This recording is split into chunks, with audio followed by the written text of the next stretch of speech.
the 2024 Sir Doug Nicholls Round. On your radio, Sport Digital, and on the ABC Listen app. Just look for the AFL button.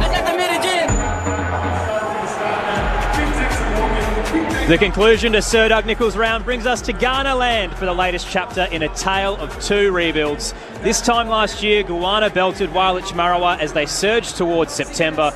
But 12 months on, the Crows find themselves battling for survival with a favourable month of fixtures against bottom four sides, their only glimmer of hope in a battling season. Meanwhile, the Eagles are bursting with momentum off the back of a major upset over Naarm out west, but are now looking to extend their home form interstate with just one road victory in their past 15 games. It's the Crows and the Eagles to conclude round 11. Great to have your company wherever you are around the country or the globe on ABC Sport. Aaron Bryan's calling the action for you, and alongside me this afternoon is Neil Cross. Good afternoon, Crossy.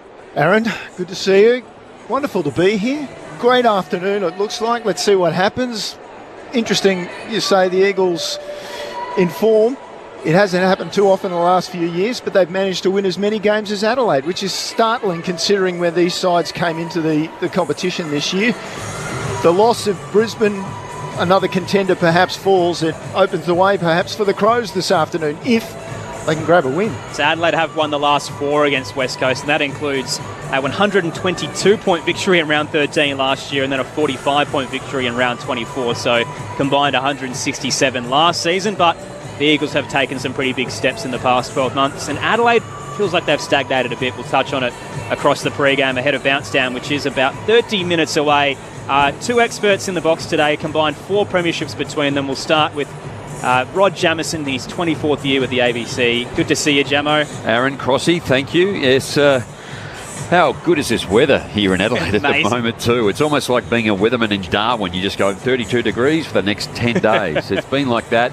There's rain coming, but it's just so picturesque. Last game of the round here, and can't wait to get it underway. Danger game for Adelaide. They need to be on. The way West Coast are performing, it would be diabolical for Adelaide to drop one. But West Coast are playing well, particularly off last week's win. Alongside Rod Jamieson, the AFLW Games record holder, 3-time premiership player and 6-time All-Australian, Ebony Marinoff. Great to have you back in the box. Thank you. It's my first one for the year, and like we're all talking about, Adelaide's put an absolute show. I think Jamo touched on a bit of a danger game, and I loved hearing the Adelaide Crows boys speak during the week just how important the first quarter is. I think they've lapsed over the past fortnight. And, you know, conceding 4 or so goals in a first quarter isn't a great start, so they really need to get the jump. I think we saw the jump of Darcy Fogarty at the showdown a couple of weeks ago, his real presence at this Oval, and I'm sure the boys are glad it's home. You were out at the MCG last week as a fan, just enjoying the game against Collingwood. There was an absolute thriller, contentious end, but another example of Adelaide, I guess, lacking that tiny bit of polish to compete with the upper echelon. Do you feel like they're close, or are they still kind of far away from competing with the best? It's a hard one because you'd like to think they're close, but just too many times over the past 12 to 18 months they've just lapsed in those moments, and I think it just comes down to experience and I guess synergy when you're in those moments, and purely just training based scenarios, and they just haven't been able to quite execute, which is disappointing because you'd like to think they would have got at least one of those games over the past 18 months, but it seems like we're all continuing to talk that they just can't win those types of games. I think for me, you go back to last year, they lost 10 games under 26 points, and they lost 5 under 1 goal. So I think that would be the frustration from Matthew Nicks and Adelaide this year. Injury hasn't helped, but to not be able to get across and win those close ones, and then you go to Collingwood, and look, they just have continually done it. But last week, just having a look at the experience, it's 1 year difference in average age of the team. But Collingwood are another year. They're 22 games more experienced. So it's a whole nother season. These are the things that Adelaide need to get into their players, but they need to start winning the close ones. And there's so many things about how Adelaide played well, but yet can't do enough. I just feel, Eb, that they're constantly either allowing the opposition to get a head start, they work their way back into the game and maybe hang on, but they just can't get 3, 4, 5, 6 and then just blow a team away at the moment. No, they haven't, and that's a disappointing thing. I think we keep talking about all the talent and the injuries, yes, they don't help. I think we're probably not really understanding what Riley Thilthorpe out of the team is really doing to your likes of Taylor Walker and Darcy Fogarty. You almost seem to think that Tex may be carrying an injury, or is it him just getting old? He just hasn't been his absolute dominant self over the past fortnight, not actually launching for the marks. And I think last week we seen him pass off to Mitchell Hinge, and he just hasn't been doing that over the past couple of years. But I think when we talk about experience, it's just not quite there yet, and you got to continue to be put in those situations. But it seems like it's the never-ending quote of the Adelaide Crows that they just can't quite get it done, and that would be the most frustrating part because they know they're close. But last week, just even being there, giving up the corridor to a team like Collingwood, that just should be a no-go zone with 4 or 5 minutes to go. It's a total opposite for Wailech Marawa at the moment. So I think they've had 3 games this year of more than 40,000. So they're starting to get some momentum back at home after a really tricky couple of years. And you talk about the talisman and Taylor Walker struggling right now for the Crows. But for the Eagles, Jake Waterman's having a career best season. It's incredible the numbers that he's putting up. So it was leading the Coleman heading into this round. 23 goals from the last 5 games.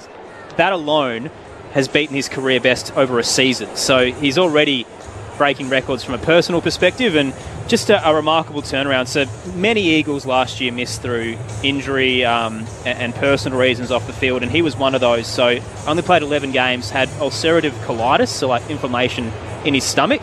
Has turned that around to the point where he was so close to retiring, comes back and is now an imposing key forward. It's an incredible story. Well, I think you have a look through their goal kickers, though, Aaron. I mean, Jack Darling has probably had a really quiet year compared to his standards. He's getting older, but Jake's still got to kick him in a team that's only won 3 games. He's kicking 29 and he's presenting. So I love that about what he is doing.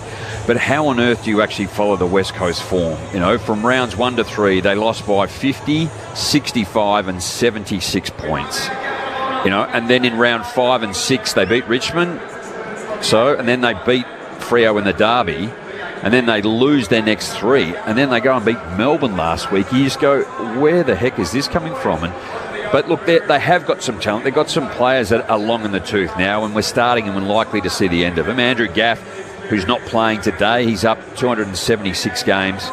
You think Jack Darling's probably just limping in his last year. Jamie Cripps is certainly up there too. Not riding him off, but they're getting to the end. And then you've got the talent of Harley Reid that's coming through, and he's just a superstar rep. Oh, I'm so excited. I spoke to Aaron yesterday. They're the players you come to watch, and I think just his pure dominance through the midfield at the age of 19, and you know, I remember Jason Horne-Francis going over to North Melbourne as #1 pick and the pressure of all that, but he just almost looks like he's absolutely taken it in his stride.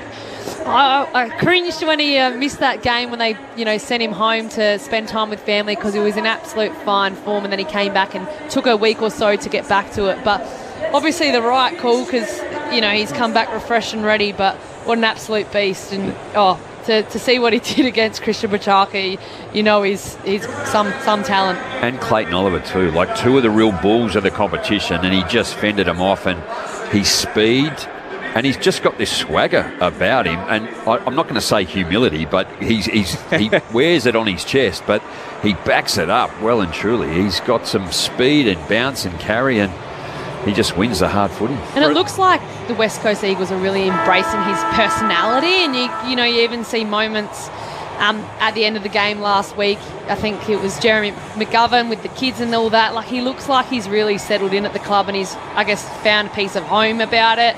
And I think when you got someone like Harley Reid that comes across the country to Western Australia, they're seriously putting some time and effort into that, and that goes a long way to make someone feel comfortable and at ease just to be who they are, because I think we see so many players they kind of get strangled to be someone that they're not, but it looks like they're just letting Harley be Harley.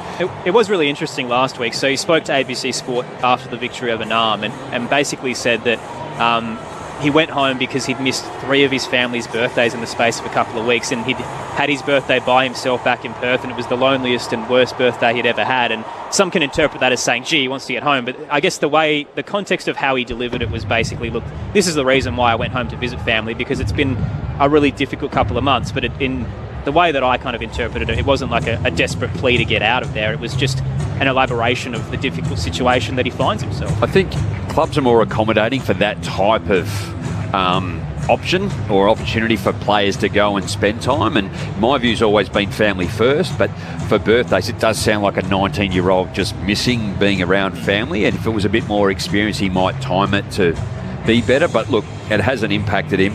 Go back to last week, 21 disposals, and he had 10 contested, 7 clearances, 4 tackles, 5 inside 50s, 2 goals, but he went at 90% too in terms of his efficiency against that quality opposition. So this kid is a star. I'm balanced on the fact that I've heard commentary this week saying he's going to be the greatest player we've ever seen. But you've got to rein it in. Oh yeah, but he is quality. It's amazing. They've crunched the numbers, Fox Footy, Harley Reid compared to Dustin Martin in their first 9 games, and they're essentially a mirror image. And that was kind of the player that he was touted to be in his drafting years. Well, let's have that conversation when he plays 300.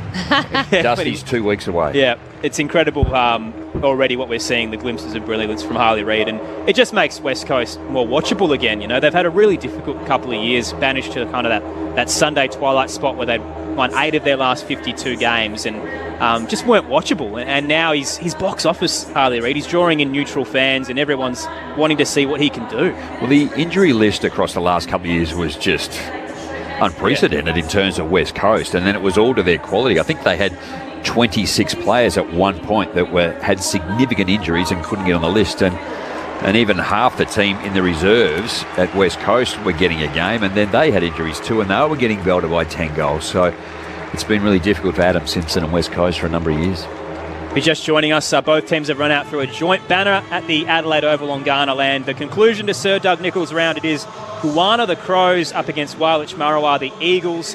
Both sides with 3 wins. The Crows just ahead due to their draw over Brisbane, but mixed bag in terms of their form lines coming in. So the Eagles defeating Naarm last week by 35 points at home, but have only had 1 victory on the road in the past 2 seasons. Goanna lost to Collingwood last week by 4 points, another close finish that Adelaide will be quite frustrated with, considering that they feel like they belong in the finals conversation, but if they don't cash in on this next month of footy, they certainly won't be there. They've got the Eagles, the Hawks and Richmond alongside their bye over the next month. So they basically, Jamo, have to win the next 3 if they're any chance of playing in September. Well, you're going to have to win 12 or 13 at least to get in the top 8. They're 3 games out of that at the minute. If they lose here at home, I think the challenge is cooked for Adelaide to maybe even get there.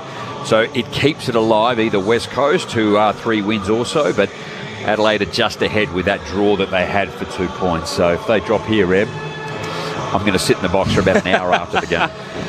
Yeah, I guess there is a lot riding on this game because we spoke about it earlier in the year. I think they had a really tough month and weren't able to get many of them done, and they've got an opportunity. But what I'm interested to see how they cover the likes of Isaac Rankin. I mean, he'll miss 3 to 4 weeks, and his past month has been up there with the best in the competition as that small forward pinch hitting mid that's just excelled at centre stoppages. I mean, Harry Schomburg comes back from an Achilles. I think he's got a little bit of that point of difference with his footwork, and he'll probably complement Rory Laird and Matt Crouch, but match fit. He's played a few games in the sample by last week, so maybe he's fresh, but Isaac Rankin has been, I guess, why Adelaide have been up and around the mark over the past 3 weeks. Without him, I'm really interested to see who steps up. Yeah, I'd have to agree. He's been just electrifying in the middle of the ground and what he's been able to provide. And I think Riley O'Brien's going to go up against Bailey Williams today, and not an experienced ruckman, but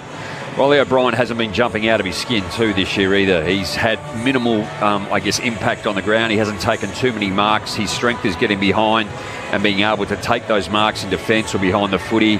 His hits to advantage hasn't been to the advantage of the Adelaide midfield either too. So he's got a lot of work to do to get himself back into form, and he's not a lone ranger in that case. And we continue to talk about these hit-outs to advantage, and that's the one thing I really want Adelaide's midfields to capitalise on, whether that's the communication or where Riley O'Brien's hitting it to. But last week he's got 15 hit-outs to advantage and 6 clearances to Jordan Dawson.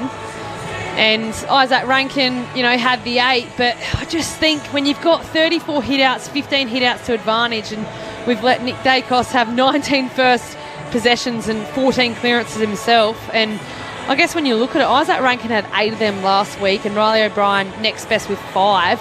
So when we talk about Isaac Rankin being out of the team, maybe it is you go to your captain. Jordan Dawson needs to step up, and I love the way Jordan Dawson, he wheels the team on his back in the last quarter, and he's done that, since he's been at the footy club.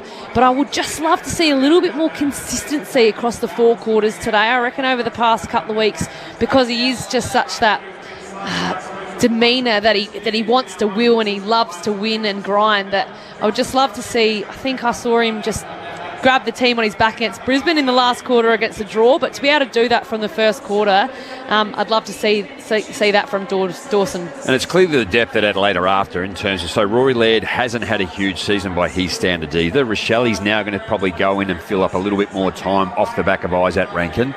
So where that actually comes from, and Matt Crouch, again, he's just been a monster since he's come back into the team last year. Whilst he doesn't cover a whole lot of metres gained, he just wins the football and gets it out to those that have the opportunity to do a little bit more with it. Yeah, nice little start. He's assisted 440 metres per match this season, which is ranked 3rd in the competition. And I think when you look back at stats or commentators or media, he cops a bit of flack for his metres gained, but he's that in and under player that, they've been screaming for to give out the likes of Dawson. I mean, Saligo has been super this year, and his in and outside balance has been great, but Matt Crouch has allowed that. Thoughts of 6-time All-Australian Ebony Marinoff and Adelaide Premiership player Rod Jamieson. Aaron Bryans and Neil Cross. 6 times. Incredible. Aaron Bryans and Neil Cross with you for the call. If you do want to get in touch with us across the afternoon, the text line 0437 774 774. There are no late changes for this matchup, so the subs Sam Berry for Goanna, and for Wailach Marawa, Tyrell Dewar is the sub once again after repeating last week's efforts. There is another game on at the moment as well. Naarm up against Euro Euroke. That's the Demons and the Saints. If you do want to hear it, jump on the ABC Listen app, hit the AFL button. It's just hit half-time. A decent quarter there from the Saints. 3-1 have reduced the deficit, but it is Naarm currently leading 5-9-39 to Euro Euroke's 4-3-27. Sorry to jump in. Is Gawn, did he play? There was some talk about a serious calf injury prior to the game. He was being tested. Enough strapping to be a pillow, basically, but he's got out there, and he's so far getting the best of Rowan Marshall, so 22 hit-outs to 7. So pretty incredible effort there from the Naarm skipper, all things considered. So he looks like he's rocking and rolling, but we'll make sure we stay across that throughout the afternoon and see if he can get through that contest. What that kind of does mean in the grand scheme of things as well. So Live Ladder currently has an arm just outside the 4 on percentage, but because of the way the round's gone, Carlton sitting in 8th on 28.7 wins. We're starting to see a little bit of a gap now between the sides chasing. So Goanna on 3-6-1, and the Eagles, to an extent, if there's anyone out west who believes they possibly can fight their way towards finals, they're on 3 wins as well. This has to be must-win now, because you're essentially 4 wins behind the 8 if you lose today's contest.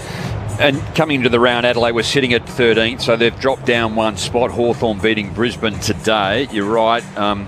And West Coast, I'm sure they'll just be sick of being 16, 17 and 18 for the last 3 or 4 years too. So they'll be keen to get up the ladder. And yeah, I think again, touching on the fact that if you're 3 games out of the 8 now, if you happen to go 4 after this round, it's going to make the last, 13 rounds incredibly difficult to get in there. It just becomes too hard. You've got to win 10.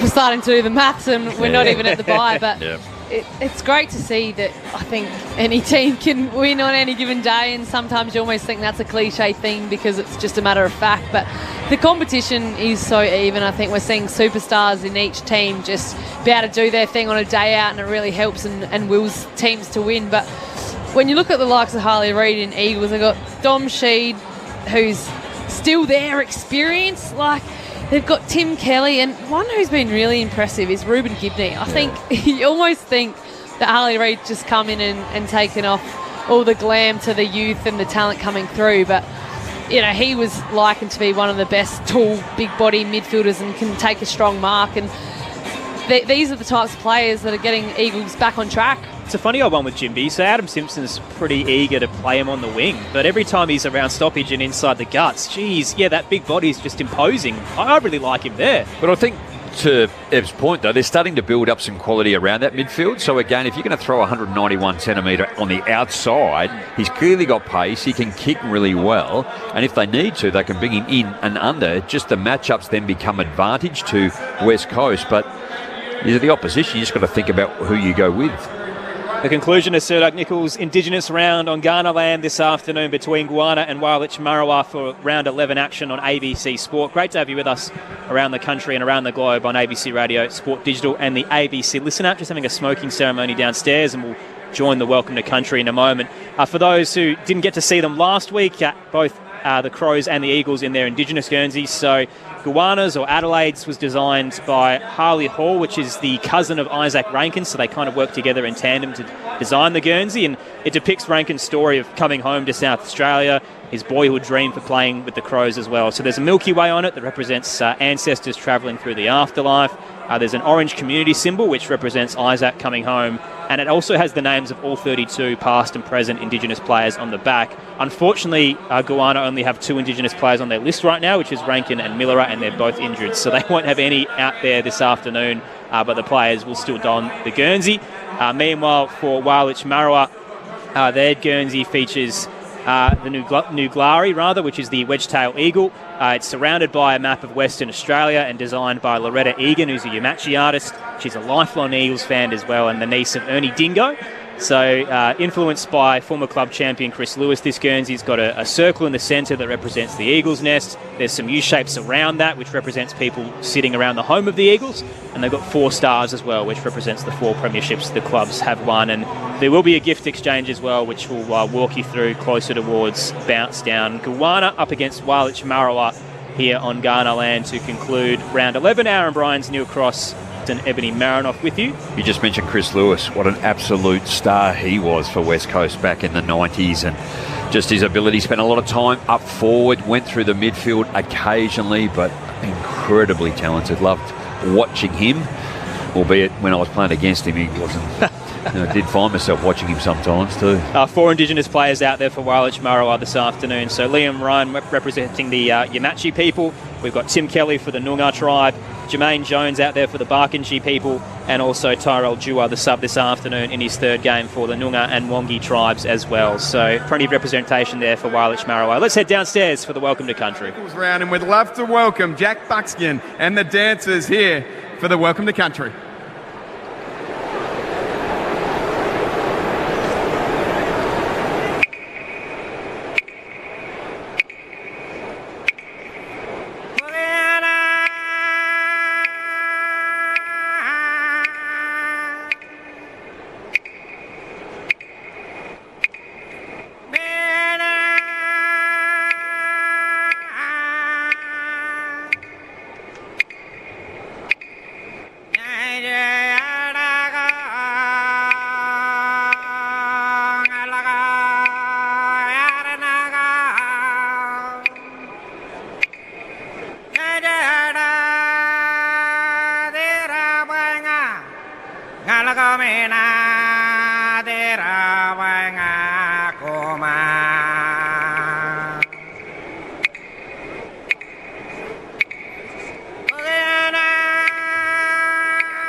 Yankana Mena, Namani, Maravachanga Garnamini, Yalakangarla Wangandi Mani, and Burning Arlakuyatana.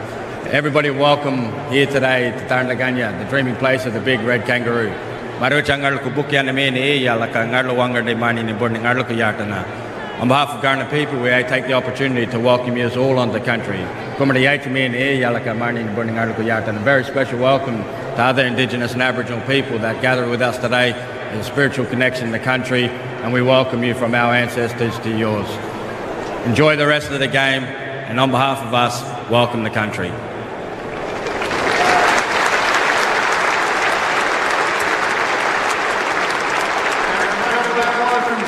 And the Kumakaru group, we absolutely love that amazing welcome to country and the cultural performance.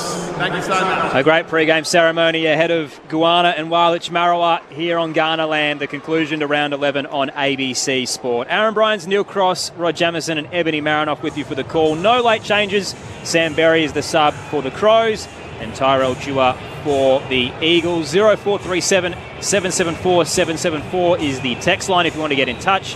One listener says, travelling throughout Ireland and looking forward to your call. Thank goodness for the ABC footy broadcast. It's so good when we hear listeners from around the globe. You were one of them last year, Jamo, so you know all about travelling internationally and still catching the footy wherever you are. Well, humbly, I'm off to Canada tomorrow, actually, too. I've got to go away for 2 weeks. I've got our niece is getting married, so heading to Saskatchewan tomorrow with the family.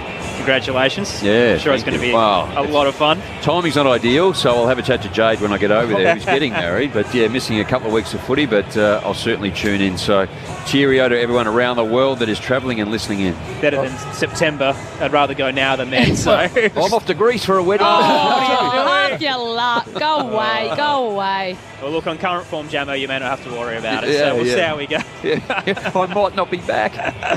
Zach on the text line also says, speaking of maths, might be worth mentioning that West Coast has the 4th youngest team in the league. They lose 2 or 3 of the 30-plus-year-olds at the end of the year.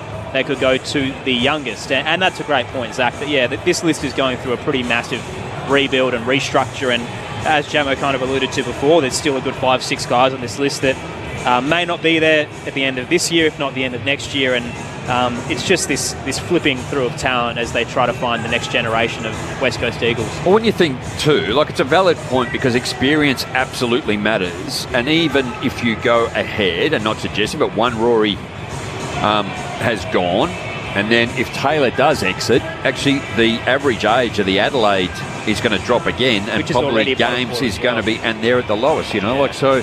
It's just it's a challenging for any club when you lose quality players that have been around for a long time. But be able to integrate new players in to fill those roles before they actually exit too is always challenging. The main one around the Eagles, I think, was the injuries last season and even the year prior. So Tom Barras played 14 games last season from a back fracture.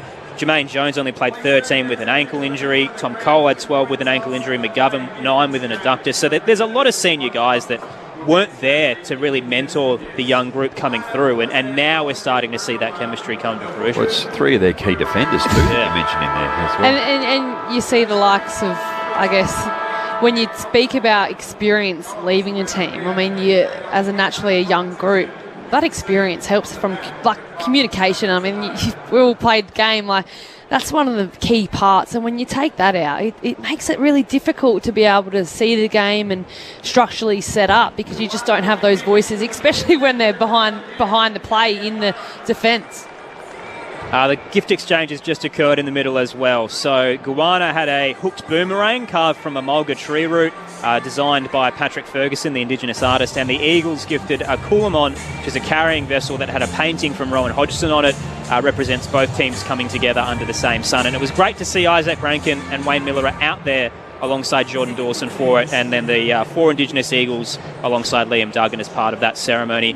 Who wins and why? Jamo Ebbs, how do we see this playing out? Well, I think, without my bias, but I think the Adelaide Crows understand just how important this is. And when we speak about seasons alive, how can the season be dead at around here? So I think they get it done, and it looks packed, guys. How many do you reckon in the house? Got to be at least 40. Yeah, for a Sunday afternoon too. The stand on the eastern side is full, the northern end, and as the sun goes down, 3/4 bathed in shade almost shortly, so the players will be happy to see that go. I think Adelaide, because it's at home, a lot of changes in this team, but they need to be switched on. We haven't left it with a lot of time, but let's welcome in the fifth member of our commentary team, Liz Walsh, downstairs. Thank you, Aaron. Yes, a super quick hello from ground level, where Adelaide Oval has again turned on weather that is nothing short of autumn perfection. Tell you what, the grass is green, the sky is blue, there is no breeze. It is absolutely perfect. Adelaide have won the toss down here. They're going to be kicking to the cathedral or northern end of the ground. Here we go. The final game of round 11, and the loser will find themselves 4 games out of the 8. It's Goanna and Wailach Marawa on ABC Sport. Here's Neil Cross. Well, destiny awaits for one of these sides. They can continue on with a plunge to the finals. O'Brien for Adelaide with the first tap out, but it's heading the wrong way for the Crows. And ball on the ground at the front end of the square for the Eagles. Shelley, Saligo, Crouch It's an for interesting Adelaide one. in the middle. Jordan Dawson starting on the wing there. Harley Reid fighting his way through traffic. Got a hand pass out to Chesser inside 50 for the Eagles. Picked up by Jones around on the left foot. And his shot is high, wide and handsome. Out on the full. Let off for the Crows early. No score early stages over at the MCG, half-time there, so Nam leads St Kilda, Euro by 12 points. The Crows look to exit as Hinge runs across the goal face. It's a very wide kick. He's trying to get it to Chase Jones, and it's out on the full. 2 gentlemen in the front row actually caught the footy. That's how far out of bounds he kicked it. Free kick to Wailach Marawa. Hunt sends the Eagles into the pocket with the tight kick. Little low and straight in the direction of Butts, who floats across Waterman and wins the first battle of the afternoon with the big man. So Goanna now look to exit with a tidier kick up towards the wing, and Dawson can float across as Walker shepherds Barris out of the contest. The skipper for the Crows down the line finds Keys, looks to turn and go. Getting tracked back was Hoff. He hands it back towards Dawson. Some composure on the wing, and a nice kick up towards left half forward to Fogarty. Fogarty stumbled after he couldn't take the mark at the hand pass to Saligo. Running the boundary was Dawson, top of the square, 2 targets. One of them was Scholl. He took the mark, played on goal. So first blood for the Crows. 1 goal straight after 1 minute and 50 seconds of the contest.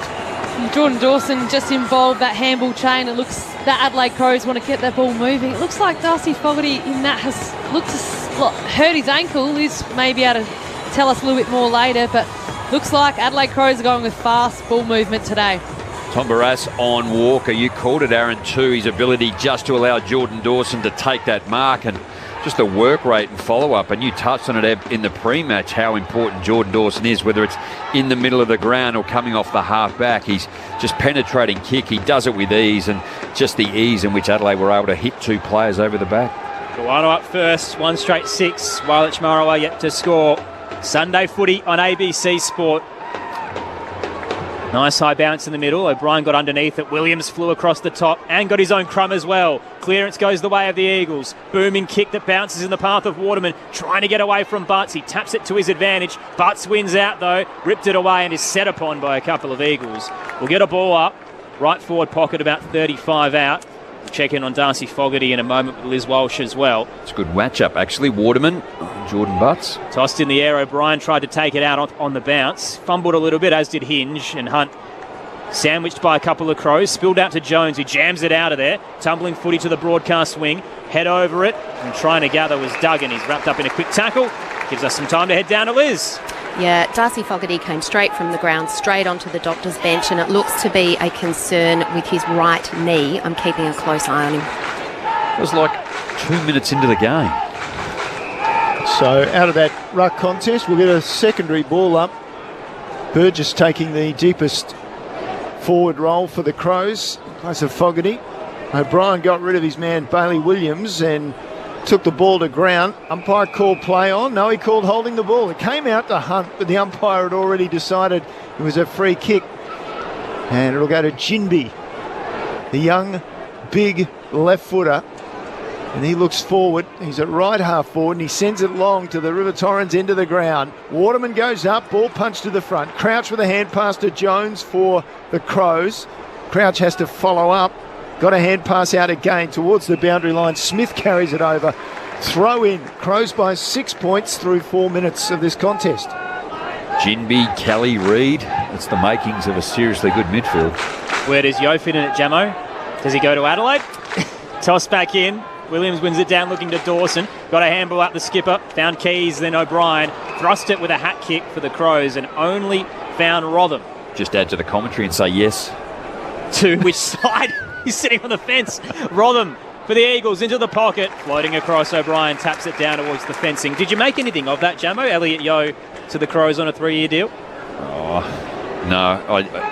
I heard the footy director and Mark Ricciuto mention what they're seeking, but at 30, maybe 31, it'd be unlikely you're going to offer someone a 3-year deal, I would have thought. Ball comes back into play. Bailey Williams tapped down. Saligo came through, was taken high, and he will get the free kick for the Crows. Elliot Yo turns 31 in October this year. Saligo called a play on, chips it very short. He's also played 45 of the Eagles' last 95 games. Crouch with the mark, and then he chips it inside to Smith, still inside defensive 50 for the Crows. Smith says, let's move around, fellas. Then again, he picks off a stationary target 35 metres away. Saligo goes back inboard. Still in the back half, the Crows. Hinge goes to Michael Annie. They decide to switch to the eastern side. Ball ace out there, takes the mark, just chips towards centre wing. Scholl with the mark. One straight 6 the Crows. 6 minutes in, the Eagles yet to score, and Adelaide's on the march. Into the sun, Brodie Smith can't spot a target, has to shield his face with his hand. Kick was good in the end though. Found Crouch at centre half forward. Bit too far out to score, so he'll hand it off. Charging by was his skipper on the booming lethal left towards home. Superb finish from Jordan Dawson. And the Crows hot early. 2 straight 12. The Eagles yet to score. 6.5 in at the Adelaide Oval. Sunday footy on ABC Sport. Liz Walsh downstairs. It looks to be good news for Adelaide down here. Darcy Fogarty seems to have shaken off a little concern on his right knee, doing a bit of work on the bike under the watchful eyes of the physio. And just as we speak, on he runs. We spoke about Jordan Dawson in the pre-match and just loved his will to get this team up and going. I think it was really important to start well today, given the fact that they let and conceded 4 goals against Collingwood, so it's a positive start for Adelaide Crows fans. Ominous signs, though, too, early in this first quarter. 27 disposals to 8 in favour of Adelaide. Adelaide going at 78% and 13 marks to 1. Just holding onto the football, Crossy. Harley Reid introducing himself to Dawson out there in the middle of the ground. O'Brien almost took the ball away, and there's Reid, and he's taken high, and he'll get a free kick.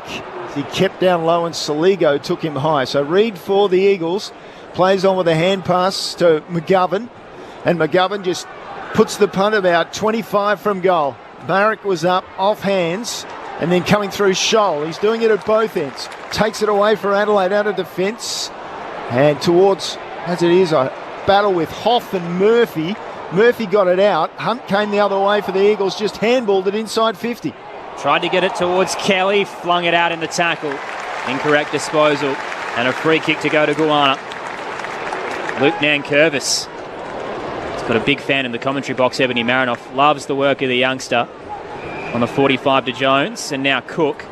Dinks it towards centre half back. Lofted a little bit for Rochelle, but he got there in time. Had Cole on his tail. He fangs it out towards the outer side, and good fly from Fogarty to take the mark over the top of Barras, but he scrubbed it off the toe, straight into his shins. Ricochets to the outer wing. The Eagles fighting now in the setting sun, but it'll come out to Schomburg on return. Lowered the eyes, and on the 45 he hooks it to Cook, who marks 25 out, 45-degree angle to the right. And that's the poise of Harry Schomburg, can hit left and right, and we speak about the likes of Rory Laird and Matt Crouch being the in and under contested players, but I think we saw Harry Schomburg come back at his best late last year, and he can show what he can do as a classy midfielder. First game back after 274 days. Injured his Achilles in the last game of last season. Braden Cook now has the footy. He's coming in for goal. Leans back from 30 and delivers. His 7th goal of the year in his 20th game. And Adelaide rolling early. 3 straight 18. West Coast yet to score. We've travelled 9 minutes into the opening term. Aaron Bryans and Neil Cross calling the action. Your experts, Adelaide Premiership players Rod Jamieson and Ebony Marinoff. It's always important to get off to a good start. The first quarters are Adelaide's best. Last year, probably not so this year, but just the ability to go from one end of the ground to the other. Lockie Murphy's tackle, Shoal as well to be able to win the football. And the alarming for West Coast already is not only 3 times the amount of percentage, but they've gone in 3 times, Adelaide into 50 and kicked 3 goals, where West Coast have gone 7 and are yet to score. It's the area where Adelaide was so good last year, their efficiency inside 50. They'll go forward again. Walker, hands in the air from the Laird kick, coming through Rochelle, towed it to himself and then run down from behind. And so Cole will receive the free kick in the scoreboard pocket, straight across goals for the Eagles. And it's in the hands of Chesser, or rather Hoff it is. Tight in the right back pocket. Hoff pops it, trying to get it towards the Jones direction. Fell a little short and Hunt can rise up and take the mark over Jones. The former Demon. Now in Wailach Marrowa colours, pops it wide. Here's Kelly, reigning best and fairest. Plays on from the defensive edge of the square and up the broadcast wing he goes. Penetrating kick, only found O'Brien in the hole. Plenty of Eagles around him. He'll retreat back on the 45 to ball ace. On the text line, Susan's elated to hear Chris Lewis mentioned in our commentary. Used to love seeing him run. He was magic. I have a 20-year-old footballer who does the same. Love the commentary. That's from Susan in Thornley. Meanwhile, Adelaide move it through the corridor. Schomburg's mark just wide of the centre circle. They're up by 18. Wailach Marrowa yet to score. Here comes Guana. The handoff towards Keane, who sends it inside 50 and hits Walker. Just got a little space and rises in front of Hoff to clunk the mark. 25 out, slight angle to the left, and it is getting worrying for the Eagles. Well, Taylor Walker loves playing against the West Coast Eagles. 19 goals in both outings late last year with a 10 goal in his 250th. It'll be awesome to see him hit the scoreboard early. And yeah, worrying signs, Aaron. Just the ability to move the ball fast. Here comes the Texan. It starts right, doesn't hook back enough. So a minor score, the first blemish for Guana of the afternoon. 3-1-19. Wailach Marrowa yet to score. 12 minutes in. Liz Walsh downstairs on ABC Sport. Yeah, we've just had Josh Rochelle come from the ground. He's in the hands of the doctor. They're looking at his left ankle right now. I'll keep an eye on him. McGovern with a kick in straight down the corridor. It was dangerous but effective. And so it's off to Sheed, who received it from Barris, and they've gone out into the eastern side. Kelly goes down the line. Cripps with the mark, over the top, the hand pass to Ryan, inside 51, bounce, straightens and steadies and kicks a point. Away to the right. I was counting those steps too, there were a lot. Very quickly there for Ryan. And so the minor score, West Coast on the board. Just the one behind. Not exactly the crowd you'd want to run a mile in front of Rossi after last week. Nope. How mercurial. What about that mark that he attempted last week too? Did you see that? That was incredible. Keane goes long to the outer side. He's looking for Fogarty, who fell in the pack. Spills to the back to Duggan. The Eagles skipper hacks it around the body up towards the 50. Ball ace got in front of Darling. The double fist. He's a human highlight reel, Liam Ryan, and just waiting for another spectacle to come in front of us. Well, he did it the year before, I think, over Max Gawn, and maybe 2 years prior, but this one, if he had have taken it, would have exceeded that. Tossed in high but short on the drop. Getting there first was Burgess to tap it down, and Dawson quickly becomes the tackler as he wraps up Elliot Yeo in return for the Eagles. We get a quick reset. Guana up by 19. Wailach Marrowa yet to score. Handball comes out from Laird to Nankervis out of the stoppage. Scholl now wrapped up by Jones. Stood his ground as the Eagle went down. He hands it up towards Dawson and gets it back. Scholl now through the outer side. Combines with Burgess. Long ball up towards right half forward. Outnumbered Fogarty did enough to bring it to ground. Cook was waiting. Thrusts the handball back. Walker from 80 decides to send it into the pocket. Murphy charging back is crunched with it and flew over the top of him and cleaned him up. And he's had a history of concussions as well, Lockie Murphy. Stayed down.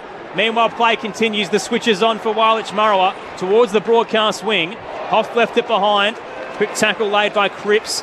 Gathered at the back by Hinge. Trainers flooding towards Murphy. Play is rolls on. The worm burner up towards Keys, hands it to Jones, and he'll dink it into the charging Fogarty, who marks on the tight angle 40 out. And thankfully, Lockie Murphy has now got back to his feet in front of the scoreboard. Probably more winded than other, but gee, brave. That was brave. I think we looked back at, but I think it generally was winded. He didn't look like he hit his head. He just literally collapsed. So Darcy Fogarty, 8 goals in his last 3 games, finding some form after the slow start, gets very close to the man on the mark, and it impacts his shot that floats across to the behind line and is knocked through for a minor score. So Goanna 3-2-20, Wailach Marawa the one behind. We've travelled 15 minutes into the opening term on ABC Sport. Liz Walsh downstairs. Good news for Adelaide is that Josh Rochelle looks to be good with his left ankle, so he's just waiting to come back on.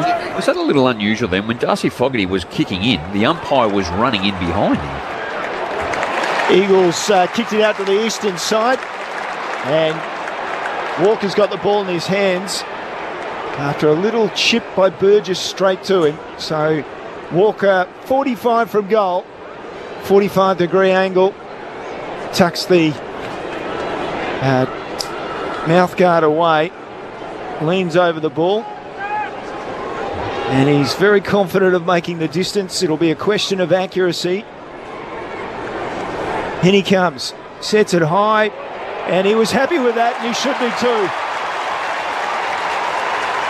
Taylor Walker with his first.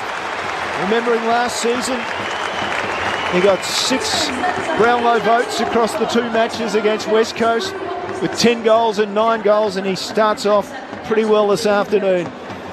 It's Goanna 4-2-26, and just a 1 behind for the Eagles. And I spoke about it earlier today. They're the kicks that he hasn't been settling into nicely over the past couple of weeks. So huge confidence boost for Taylor Walker, but worrying signs when you let Taylor Walker off the chain against Eagles. We're going to continue to talk about it, but he loves playing this team.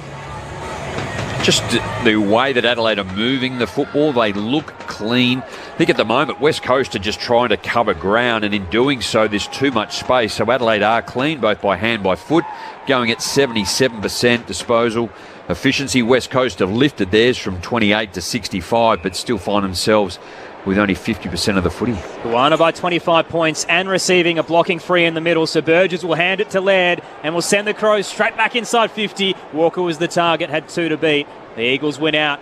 Cole hacks it high, a wobbler up towards the broadcast wing. Knocked down by Jack Williams, found Sheed, and now Ryan turns and kicks straight into the shins of Brodie Smith. Spilled back the Eagles' way, and Rio can release Ryan, who's racing towards right half forward. How much time does he have? Nankervis eventually closes and smothers. Good desperation. Comes Adelaide's way now. Off half back. Crouch, looping handball over the top. Uses Scholl, then Fogarty, who can turn into the sun. Pops it into the pocket. Looking for Walker. He's brought down by Barris. No whistle. Picked up by Cook anyway. Wheels around from 40. Outside of the boot. Spots Jones. The vision across the goal face to find the Tasmanian. He's 15 out. Slight angle to the left. Good Nankervis too. There's an article in the paper here in Adelaide too about his maturity and how he's grown up and how he felt he had to, and just his ability. Everyone knows how quick Liam Ryan is, and he applied the pressure. Liam Ryan sidestep, but tremendous smother. 2-2 for the year, Chase Jones. Slow approach. Start from 40 out and kick from 25. He splits the big sticks. Adelaide are surging in this opening term. Wailach Marawa cannot find an answer. 5-2-32. The Crows currently lead to the Eagles, 1 behind, 18 and a half minutes in. Sunday footy on ABC Sport. Your experts, Rod Jamieson and Ebony Marinoff. Just a big picture on the screen, Eb, of Adam Simpson. Like, why would you want to be a coach? We're only like deep into the first quarter and already find yourselves, 5 goals behind and 10-8 inside 50s. And when West Coast they haven't even looked like scoring. And they're just giving up the corridor. We saw the link-up chain between Rory Laird and Matt Crouch, and to be able to get the ball moving so quickly. Worrying signs, but they need to win it out the midfield. Wailach Mariner, 35-point winners over the highly credentialed Demons last week, and now they find themselves 32 points down, and it's another centre break, this time for Rochelle for the Crows. Spears the pass off the chest, and it comes down to Dawson, goes for goal, tumbles the ball through. Another goal for the Crows, 2 for Dawson.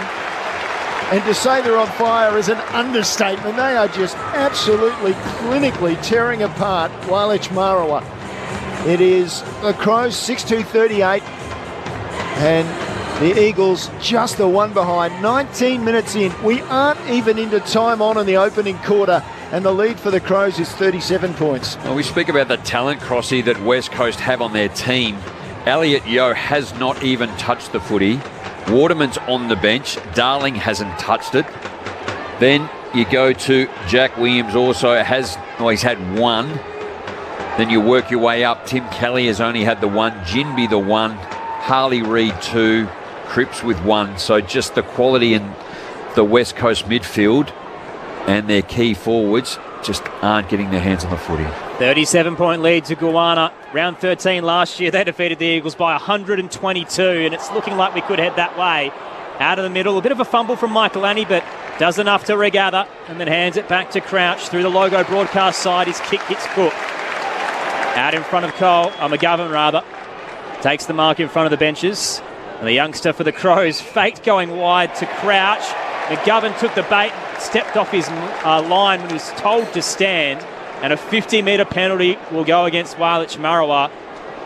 Oh, it's a nightmare for them here at the Adelaide Oval. Cook will be marched all the way to the 25-metre mark. A gimme goal, which would make it a 43-point lead.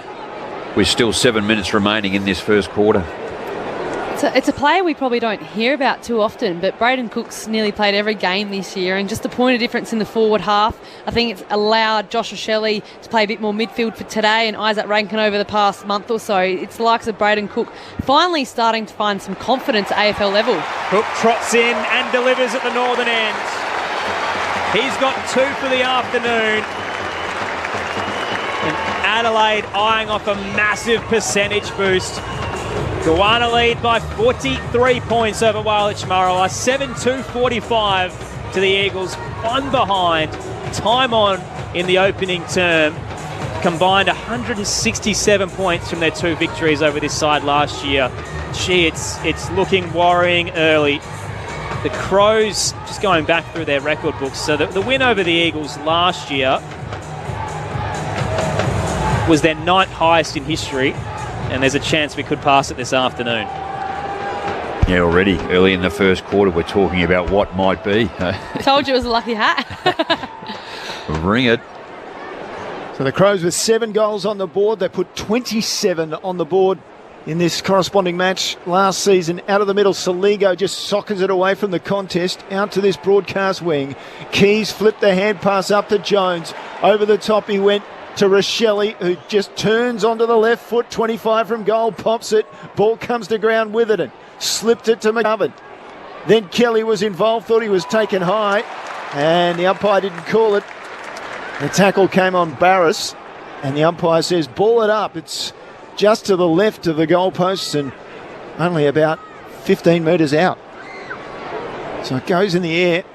O'Brien comes over the top. It comes down, and the snap at goal is across the face from Burgess, and the minus score. So Goanna extend the lead by that point to 44 points. I just think for me at the moment, Crossy, is that West Coast ability, just their work rate is poor. Like out of the centre then, just no real pressure to Adelaide. Adelaide are at the footy. The road record, 1 of their last 15 in the past 2 seasons, the Eagles. Looking much better at home, but isn't translating once they jump in the jet. They get it through the broadcast wing. Players converge, and a tackle laid by Kelly will hold up Max Michael Annie in front of the benches, and will get a ball up. True centre wing, broadcast side. It's Goanna by 44 points. Elliot Yeo back on the ground. O'Brien taps it down beautifully. Down the throat of Laird. Hooks it around his body up towards left half forward for Goanna. Fogarty nearly got away from Witherden to reel in the mark and put it down late. Duggan tried to jam it out of there and only found Dawson, who arches the back, kicks it inside 50, knocked away from Burgess, ricochets towards centre half forward. It's picked up by Yeo though for Wailech Marawa. Handball a little bit low in the end, and it forced poor old, look at his Chesser to dive onto the footy. He was wrapped up in the tackle and caught holding the ball by Murphy, who hands it off to Dawson. He's already got 2, heads for home from 50, dropped a little short, and Barris can cut it off for Wailich Marawa. 44 points the lead for Goanna. The Eagles don't have a goal. We're 24 minutes in. Lockie Murphy, 2 disposals, but 3 tackles. Jordan Dawson's kick there, you can see that Adelaide are trying to move the ball so quickly, but it would have just been nice to settle up with that free kick to Lockie Murphy to let the forwards reset. Barris sends it out to the eastern side. Gidney off the pack, Jinby off the pack, set it high, and it was well marked over his shoulder by Borlase. So Adelaide works it back to the corridor. Schonberg then spreads it to Dawson on the broadcast wing. Dawson has an option back inside. He takes it. Brodie Smith on his own here.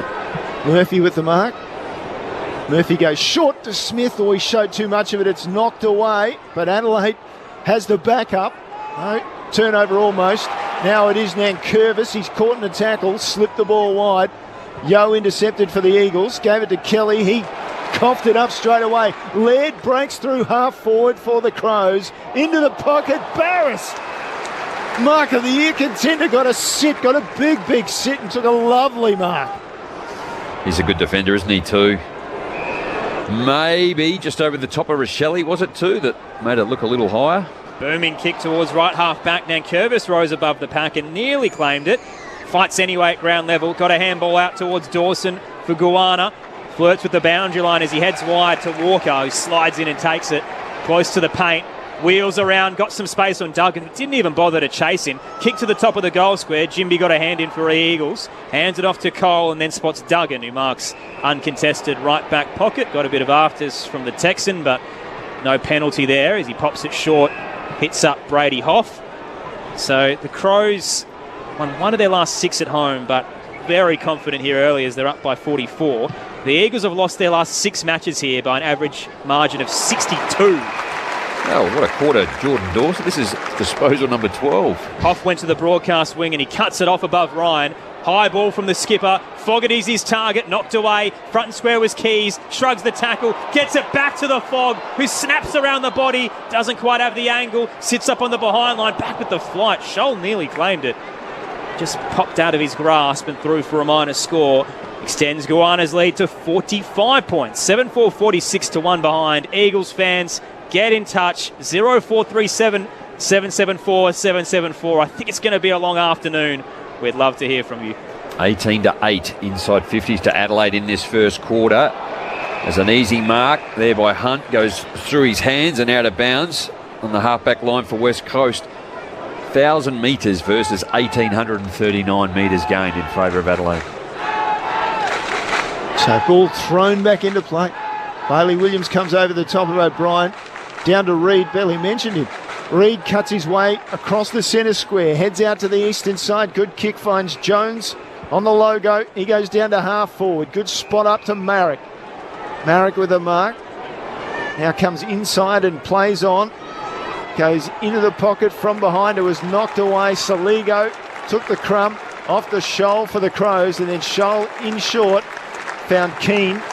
So that if the Irish defender just taking his time there out on the eastern side. Shadows almost right across the oval now. Down the line, the kick was intercepted by McGovern. Read it well, came over the top of the smaller Laird, took a strong mark for the Eagles. The 4-time All-Australian heads back, hits up Duggan. The skipper alongside Oscar Allen, who's not out there today, but close to returning. He heads wide to the boundary line to Jinby, and just a little lost right now as the entire play converges on that outer wing. There's no one on the broadcast side. Down the line go the Eagles. O'Brien launched himself above Williams, knocked it down to Scholl. Goanna get the exit. Kick up towards centre wing, brought to ground. Cole's there. He darts away from a couple of players. Sends the Eagles inside 50. Knocked away from Darling, who was outnumbered. Burgess got a hand on it. Ryan's there, though. Pounces and hands it to Williams. Out wide to Crisp. Darting and weeding. Here's the box office superstar, Harley Reid. Shanked it a little bit, but it might work. It landed in the lap of Marek. Back with the flight in the left forward pocket. It certainly wasn't his intention. but it gives Wailech Marawa a chance at a goal. It's going to be incredibly tricky, though. Tightest of angles, 10 out. Not quite sure what Mark King was doing then. He wasn't overly interested. Oh, I'm not sure if you heard that then, boys, but I reckon Crows fans were getting off their seats for Harley Reid. He got a big old cheer. But, yeah, as a defender, Mark Keane just lost the positioning of his back shoulder, and Marek opens the angle, snaps and misses on the right-hand side. So still goalless, Wailech Marawa, just the two behinds as we close in on quarter time. Goanna 7-4-46. So it'll be Nankervis with the kick-in duties for the Crows. Goes out to the eastern side, plays on, gets another 10 metres and sends it out towards Fogarty. And came off his hands down the front and over the boundary line ahead of Jinby. So we'll get a throw in out there, about 60 from the goal face for the Eagles. They haven't seen the goal face too often at that end of the ground, have they, Jamo? No, I think the last deliberate inside 52. The problem is going to be when you've actually got Waterman, Darling and Bailey Williams all going to that contest, which is going to make it really hard. It's a nightmare of a start for Wailech Marawa. They're getting the worst kind of deja vu. This time last year, round 13, they lost by 122 points when Goanna kicked 27 goals on them, and history is repeating. It's Goanna's best first quarter since that game. They kicked 7-5 at that point, 47, and at the moment the Crows 7-4-46 lead Wailech Marawa 2 behinds. The goal scorers at the first change, 2 to Dawson and Cook, singles to Jones, Walker and Scholl. The text line 0437 774 774. We've got a few already getting in touch, and we'll certainly get to all of them across the afternoon because it's going to be a long one, I imagine, for those out west. Over at the MCG, there's a game on between Naarm and Euroke, the Demons and the Saints. If you want to hear it, jump on the ABC Listen app.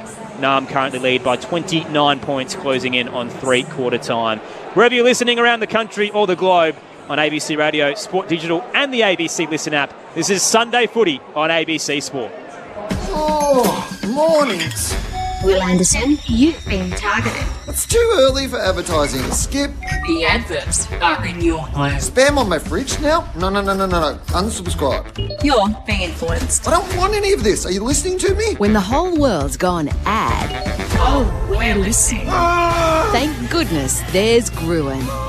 Wednesday nights on ABC TV, and always free, always entertaining on ABC iView.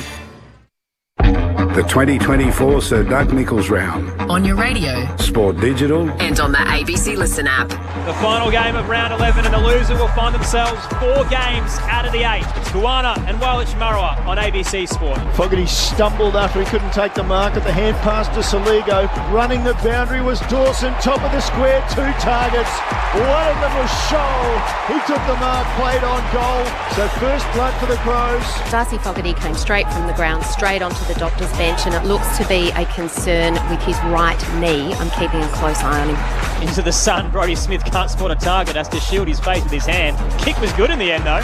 Found Crouch at centre half forward.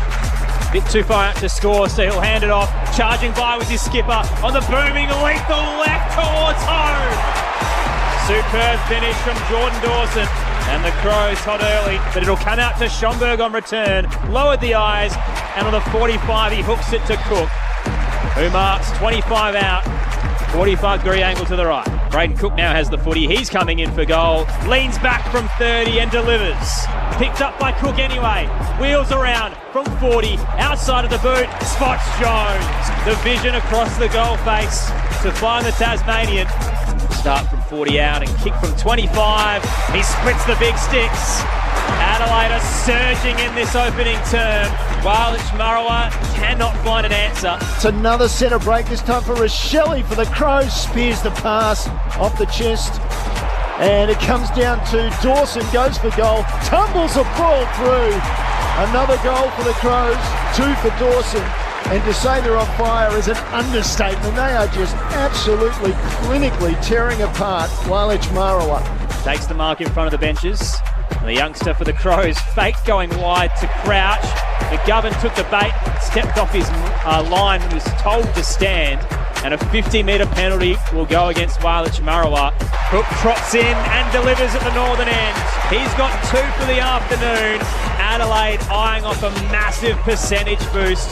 The 2024 Sir Doug Nicholls round. On your radio. Sport Digital. And on the ABC Listen app.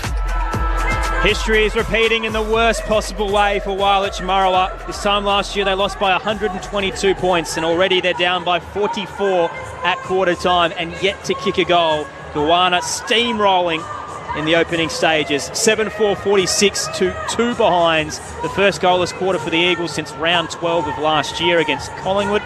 Actually, I've got this the other way around on the AFL table. So the first one since round 19 against Carlton of last year, but they're third in the last 2 seasons and their first, obviously, of 2024. So incredibly poor start for them. Aaron Bryans, Neil Cross calling the action. Premiership players Rod Jamieson and Ebony Marinoff to your experts this afternoon. Liz Walsh downstairs on the text line 0437 774 774. Bill says the Eagles are badly lacking. Is it a sleep-in on Sunday for them? Harry just sends in he's just very frustrated on the text line from Esperance in WA. Sue says, what's happening with Yo? Why isn't he touching the footy? He's only had 2 in the opening quarter, Sue, so doesn't look like he's back after missing a couple of weeks with that groin injury. So it's all coming apart. Biggles in Perth says, I think I made the right decision. Do the weeding and listen to the Eagles rather than watching. It's probably the only way you can get any sort of an enjoyable afternoon if you are a Wailach Marawa fan. Jamo, Ebony, what's going on out there? It's a bloodbath right now. And such promising signs. We spoke last week, West Coast Eagles putting on an absolute show and a clinical show against one of the fine oppositions in Melbourne, but just haven't been able to get their hands on their footy, Jamo. Yeah, look, it's just been really poor. I think the effort around the football has been poor. Again, not being able to run with, and I think the simplest thing would be to actually just go with a teammate or your opponent, and being able to do that. Just having a look, Dawson's had the 12 and they just can't get anywhere near him. Lockie Scholl been impressive with the 8. Crouch and Saligo and Laird are the other 3 or 4 that are in the middle of the ground, and they're all leading the way with disposals for Adelaide. A dominant opening quarter. Can the Eagles find an answer? Goanna by 44. Very high bounce in the middle. Bailey Williams rises to get the tap down. Found Kelly. Bit of a fumble at his toes, but gets another chance. He hands it to Yo for disposal number 3. A wobbler to the attacking edge that was a little too long for Ryan. At the back is hinged for Goanna. Handball under pressure, wide of Jones and over the boundary line. Better clearance by West Coast from the centre. See what the follow-up's like now. Ball to come back into play once everybody's settled. The boundary umpire has a look around and now he launches the ball. And the O'Brien got to the front and ended up the ball bounced up into his hand. So a wobbly old kick down the wing. Dawson got it, hand passed it inside, just hopeful. It worked out okay. Saligo gave the hand pass to Rochelle on the up, and then inside 50, Walker against 2. And the 2 Eagles combined. Rotham eventually was the man who got the fist to the ball and knocked it over the boundary line. Just 15-20 metres around from the goal face in the right forward pocket for the Crows. Rochelle just needs to be aware to improve his game. Give it. He had Schoenberg over the top with a handball instead of that kick to a 2-on-1. Tossed in and Barras won the ruck contest against Walker. Knocks it in the path of Kelly. Close to the boundary line, uses the outside of the boot and this time's the kick. He finds Brodie Smith at right half forward for Goanna. So Dom Sheed's going to get the job on Dawson in this second quarter. 32-year-old for the Crows. Leans back on the kick in the Walker direction. Barras again gets the best of him. Knocked it down for Wailach Marawa. Here's Chesser to McGovern. Awkward looking kick as he tried to clear to Sheed. Dawson floats across, got a hand to it. Spilled down to Hunt. He's wrapped up by a couple of Crows and will get a ball up close to the boundary line. Already Goanna's percentage up 7 as a result of that opening quarter, and we'll keep an eye on it across the afternoon. Well, the uncontested in that first quarter, 72-33 in favour of Adelaide, so they're just dominating when they get hold of the football. West Coast can't get it back off them. Sheed got it away from the stoppage and got a kick of sorts away. Gained another 20-30 metres down the line before the players took it over again. That's one way to get someone in the game. Dom Shee with 2 disposals in the first quarter. Already had a couple this quarter, tagging Jordan Dawson. Comes the ball. Williams early. Tap was made by O'Brien, but straight down to Kelly. One step and then kicked it down the line. Darling and ball ace. Darling gets it on the ground. Hand pass towards the boundary. It was in the back. It'll come back. And it'll be a free kick to Darling for the Eagles. Just on the logo on centre wing. Slower part of the game. Adelaide isn't scoring quite as freely as the opening term. Darling goes long inside 50, knocked down by Jack Williams. Keane was there for Adelaide. Hands it off. Saligo wide to Michael Annie. Sends it to the broadcast wing. Fogarty launched and was tunnelled in the process by Witherden. Nearly got a fist in and thankfully had a pretty safe landing. So he'll get the free kick for Guana. But looked a little treacherous there in the air. I think Liz highlighted he came off and checked his ankle in that first quarter. He didn't need to land awkwardly and do something similar. He loves playing the Eagles. He's had 19 goals in 8 games against them. His best record of any side as he switches through half back. Unfortunately, Aaron, I think there's a lot of teams that like playing the Eagles. He uses Smith, now Butts, and then forward Hinge in front of the Jack Odie stand. The sun's setting now on that outer side. Hinge darts it hard and low through centre wing and rewards the leading Keys, who's just grabbed his ankle as he hit the deck. Was getting away from Rotham and just had an awkward slide, but he'll take his kick. His boot came off. Oh, look at them boots. Ben Keys down the line. Burgess beaten by McGovern. Are they pink or orange? Or both? Fluoro pink is the go, Jamo. You'd want to get hold of the footy wearing those. McGovern flares it to the corridor. It was dangerous but effective. Hits Darling just wide of the centre circle and he wants to go. Runs around Saligo and sends it to right half forward. Waterman presenting. Too far out to score but takes the uncontested mark. They're one away from an opportunity. Waterman in front of the Wanganeen stand. Sends it into the scoreboard pocket. Launching Reed. Tried to have a highlight there but went way too early. And umpire comes in and pays the free kick to Guana in defensive 50. Liz Walsh downstairs. Just a note about Ben Key's boots from my perspective down here, getting a good look at them. I'd say there, or I'll let you call this and come back to me. Yeah, it's not good to call if you're a Crows fan. Straight across the goals from Keane. He was looking to centre half forward to Saligo and missed him. And as a result, it's a pretty easy intercept mark for Brady Hoff. So he's straight out in front and the man on the mark standing about 45 from goal. So a chance to break through for Walich Mariner. So Hoff trots in from 50. Oh, he hangs it out to the right and it'll be through for the minor score. So first score of the second term, but still without a goal. Walich Mariner, 3 behinds, and the Crows have 7 goals, 4 on the board. We played 5 minutes of this second term. Brady Hoff in his 41st game has only kicked 3 behinds up until then too. Crossy hasn't hit the goal. Hinge long ball to the outer side. It's cut off by Kelly, who spears it back in. Silver service to Jack Williams. He takes the mark. 40 out from home. Slight angle to the right. Another opportunity early for the Eagles in this second term after a dismal opening term. Just work rate. What colour boots do you wear? Last year I went Crows. I had the Asics bought in a new navy boot with red and yellow, so I went with that. Jack Williams, the 20-year-old, he's kicked goals in 6 of the 8 games so far this season. Crosses the paint of 50, close to the man on the mark. Kick, though, is pure. And Walich Marawa have their first goal of the afternoon. It took a quarter and 6 minutes to get there. 1-3-9, they trail Guana 7-4-46 on the Adelaide Oval. Sunday footy on ABC Sport. Let's check back in with Liz for that story on Ben Keys. Yes, that's right. So I would say that his boots are actually sort of a coral fluoro colour. But interestingly, when he ran out and ran through the banner, he was wearing shoes almost exactly the same. And he didn't like them for whatever reason. So he got a trainer to bring him out another pair. So these are actually new boots for him today. This is a good story because Ben Keys was on the shed floor the other day in Craft wearing football boots and everyone else in sneakers. So it looks like he's trialling something down there at Westlakes and not quite working today. They caught the eye of Liz, though. Back in the middle, Bailey Williams over the top for West Coast. Sends the ball forward, follows up. Great smother. His ball was smothered. Well done by Scholl. Moves to his non-preferred left foot. That's smothered.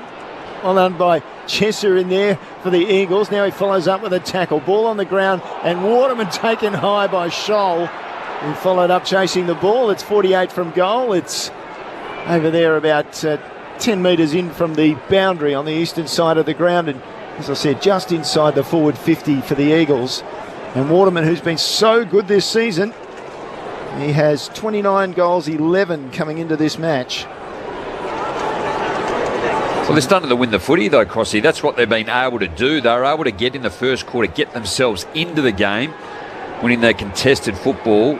30 to 35 are in favour of Adelaide, but in this quarter, leading the way 10-7. So for 2 goals in a row for the Eagles, Waterman kicks slightly across the goals, doesn't go through. Yes, the Adelaide defenders make sure it goes through. And so that margin now 36 in favour of the Crows. Last 4 scoring shots the way of the Eagles either side of quarter time, so a bit of momentum after the slow start. Bringing some life into this game as Goanna go long. Booming kick from Hinge to the outer side, cleared the pack in the end. Hoff was waiting, gathers close to the logo, is wheeling away from Fogarty, flirts with the boundary line and loops it up towards the 50. Coming late was Williams, got over the top of Hinge and knocked it down. Goanna have the numbers. Smith hands it off to Scholl, who turns it left half back, darts back inside and spears it down the line. Hits Cook just behind centre wing. He looks inside, spots Hinge just behind the centre circle. The Crows now reassessing. They were up by 44 at quarter time. Margin down to 36 now as Hinge spots Scholl. He got some space on Waterman. All alone, left half forward, and finds Fogarty with a beautiful kick inside 50. Honoured the lead on the tight angle. He takes it 48 out in front of the Rashudo stand. Lucky Scholl, both left or right foot. He uses the footy pretty well. And subbed off last week, spoke to him earlier in the week and obviously disappointed with that. Knew he had a not so good first half, but good to see already up to 11 disposals. So Darcy Fogarty starts on the boundary line and he'll kick bang on 50 from the tight angle. He'll float across the face. Launching was O'Brien. Couple of hands on it on the behind line. McGovern at the back, though, gets the handball out. Use Marek, who clears it for Wailich Marawa. 1-on-1 down. Yo beats out Nankervis. Just brushed him off. Claimed the mark. Handed it to Cripps. 1-9 Premiership Eagles, and he finds another.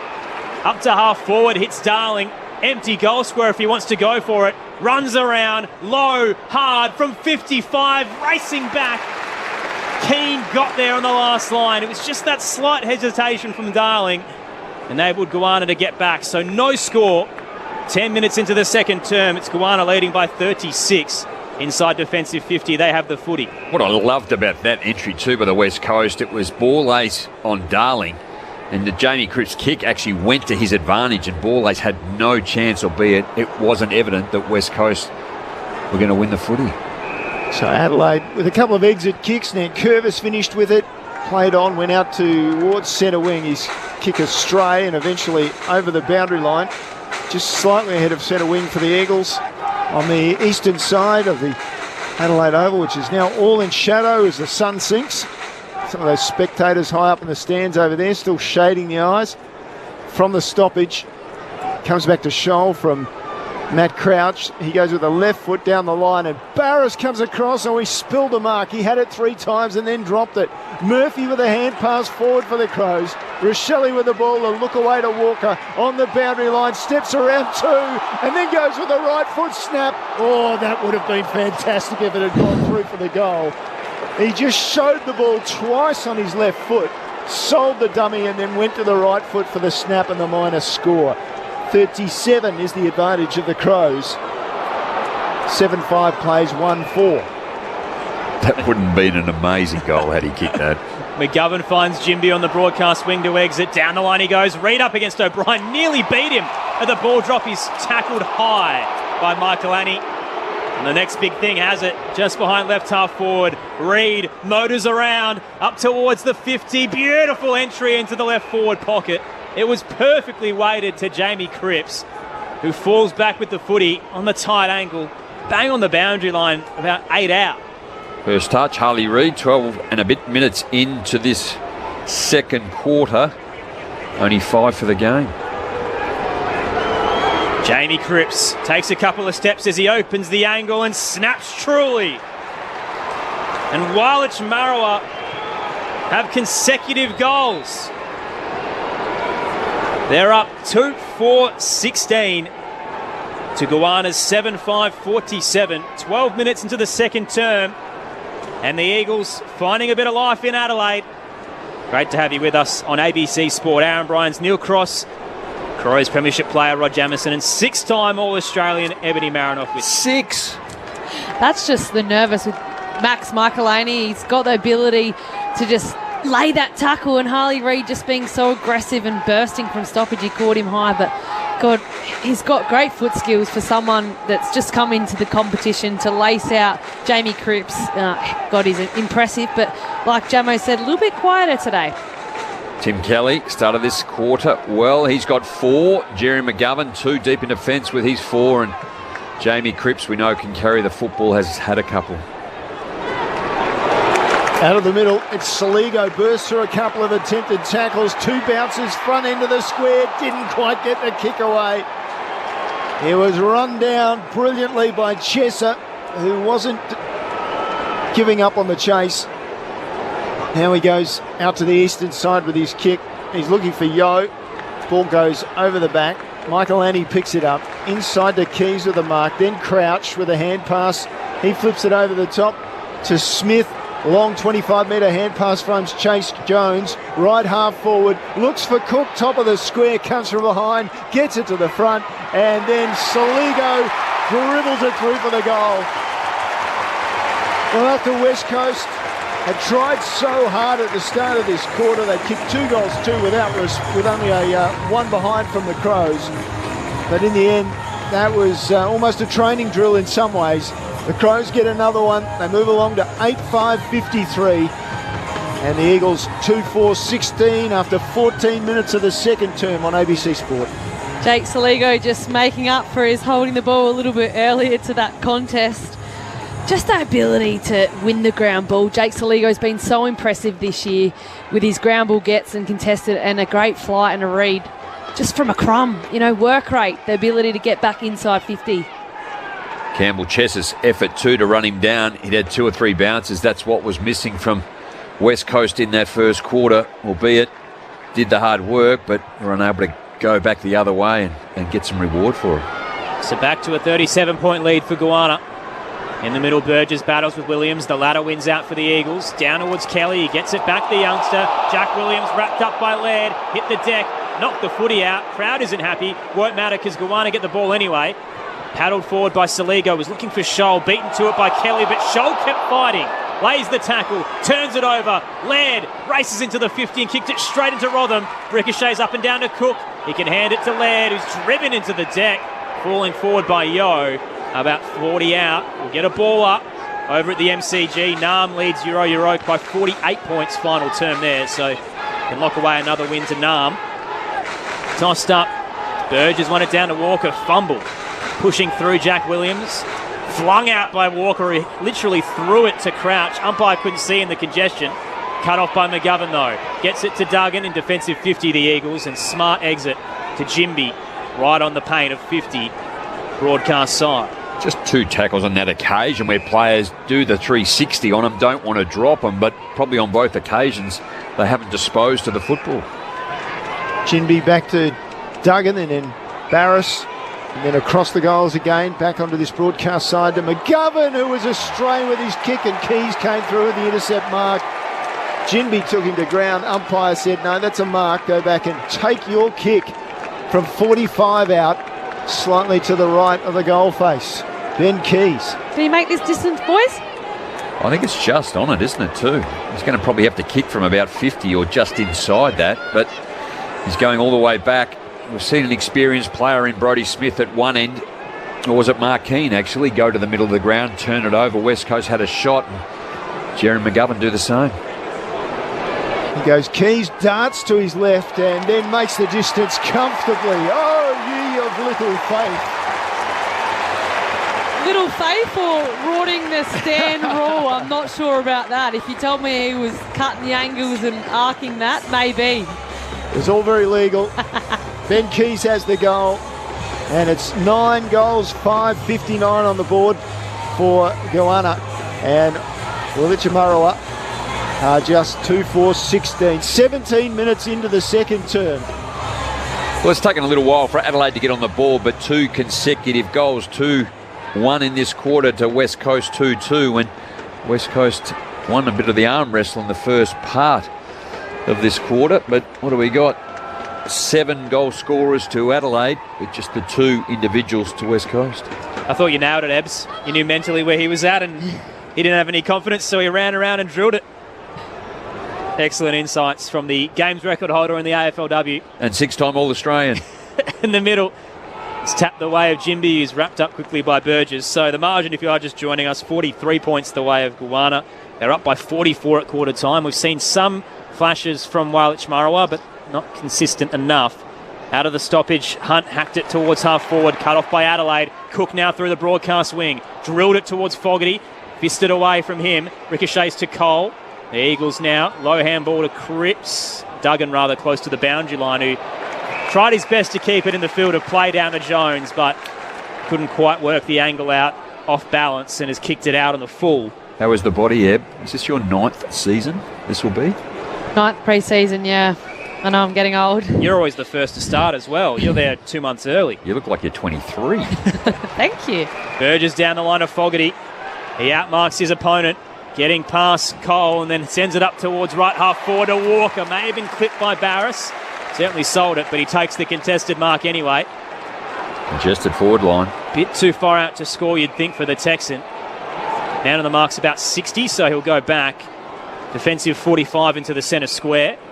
Finds Keane, the Irishman. He'll square it up to the centre circle. Well set up, West Coast. Mitch Hinge to the outer side to Butts. Sporting a fresh new haircut. The big man down back for the Crows. Butts opens up the angle, sends it inside 50. Rochelle was left all alone just to the side of the converging pack, and it lands in his lap. 25 out. Frustration for Walichimaroa, but the young superstar for the Crows will have an opportunity straight in front. It's just way too easy in terms of Adelaide went around the edges. They had 3 kicks that was slow football movement by foot, and then to go hard and short, and then to have one of the smallest forwards on the ground take a mark inside 50. Rochelle crosses the paint of 50 and slams it through to become Goanna's 8th goal kicker of the contest so far. His first of the afternoon as they push out to a game-high 49-point lead. 10-5-65, plays 2-4-16. The Crows lead the Eagles. Time on in the second term over at the MCG. The Demons lead the Saints by 49 in the final stages. And if you want to get in touch, the text line 0437 774 774. You love that by the Adelaide Crows. So I think Taylor Walker saw that the forward line was congested, and don't just blast it in, create a contest and then allow West Coast to counteract inside their forward 50. A well-weighted forward entry, and then it allows, the likes of Josh Shelley to lose their defender, and you get a shot on goal instead of another contest, and then it slingshots out. May have heard the Rocky music playing for Josh Shelley's goal. I tell you what, it's a points decision in Adelaide's favour at the moment. They're well up. Just wait for the knockout blow. It's at the front end of the centre square for the Eagles, and Crouch picked it up. Jinby had him. Umpire says that's a draw. Let's throw it up. There's a big fight coming too, Crossy. It's Mike Tyson and Jake Paul. I actually can't wait for that. That's in July. Adelaide work it away, and Laird was booked for a throw there, so it'll come back to Kelly. Who would win a boxing match out of you and Aaron? I think you'd get him for length. You're talking me? Yep. I'm a lover, not a fighter. So Kelly goes into the scoreboard pocket high and knocked towards the boundary, and before Hoff can gather it for the Eagles. There's a significant height and reach advantage. And Crossy still plays amateur footy, so I reckon he might have me on cardio as well. So I think I'm stuck. I'm not taking Ebb on. No chance. Toss back in. I'm not even taking Liz on. Another shallow ball drop. O'Brien taps it back towards the boundary line, and nearly stayed in for Saligo, but just gets that forward skim in front of the Wanganeen stand. So we'll try again closer to right half forward for Walich Marawa. Last 3 goals the way of the Crows, though, pushing away this margin.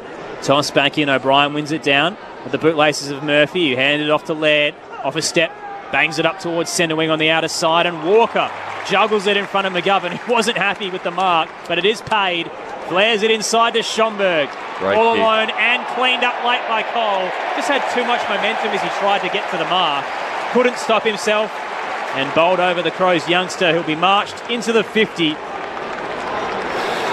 Albeit Taylor Walker has kicked 1 goal 2 to this point in the second quarter. His ability and his kicking is just deadly. He's dealt with Barras and now Jerry McGovern, just using his body well to take some contested marks. And what a great kick to the middle of the ground. This will be a big moment. Harry Schomburg, after missing nearly a year of footy, kicks from 30, straight over the goal umpire's hat. And they come from everywhere to celebrate. Another goal scorer for Adelaide. Their 11th major of the afternoon. Goanna leads 11-5-71 to Walich Marawa's 2-4-16. And we've still got 5 minutes to go in the second term. Sunday footy on ABC Sport. Oh, you got to love footy, and those are the moments. Doing his Achilles late last year, we spoke about it earlier pre-game. He was in some fine form late last year, just getting his confidence in the speed of AFL, and you don't wish an Achilles injury off man. He spent majority of the summer in the gym by himself, didn't go to Bali trip, and 275 days later he's back, and what a special moment for Harry. It's a big injury to come back from, isn't it? I can tell you with bitter experience, it's not fun. Yeah. How'd you do yours? Playing netball. Social netball. Crossy. Yep. Anyway, that was a long time ago. Out of the middle, Bailey Williams for the Eagles goes forward. And Michael Annie, the master there, over the back of Ryan, just able to get him under the ball and takes the defensive mark for the Crows. Stays on this broadcast side and turns it over. Straight to Chesser, who takes the mark. He hasn't been too bad. At half forward, that's a good kick, 25 from goal, sets it up for a big mark right in the centre of the pack. Waterman, strong mark.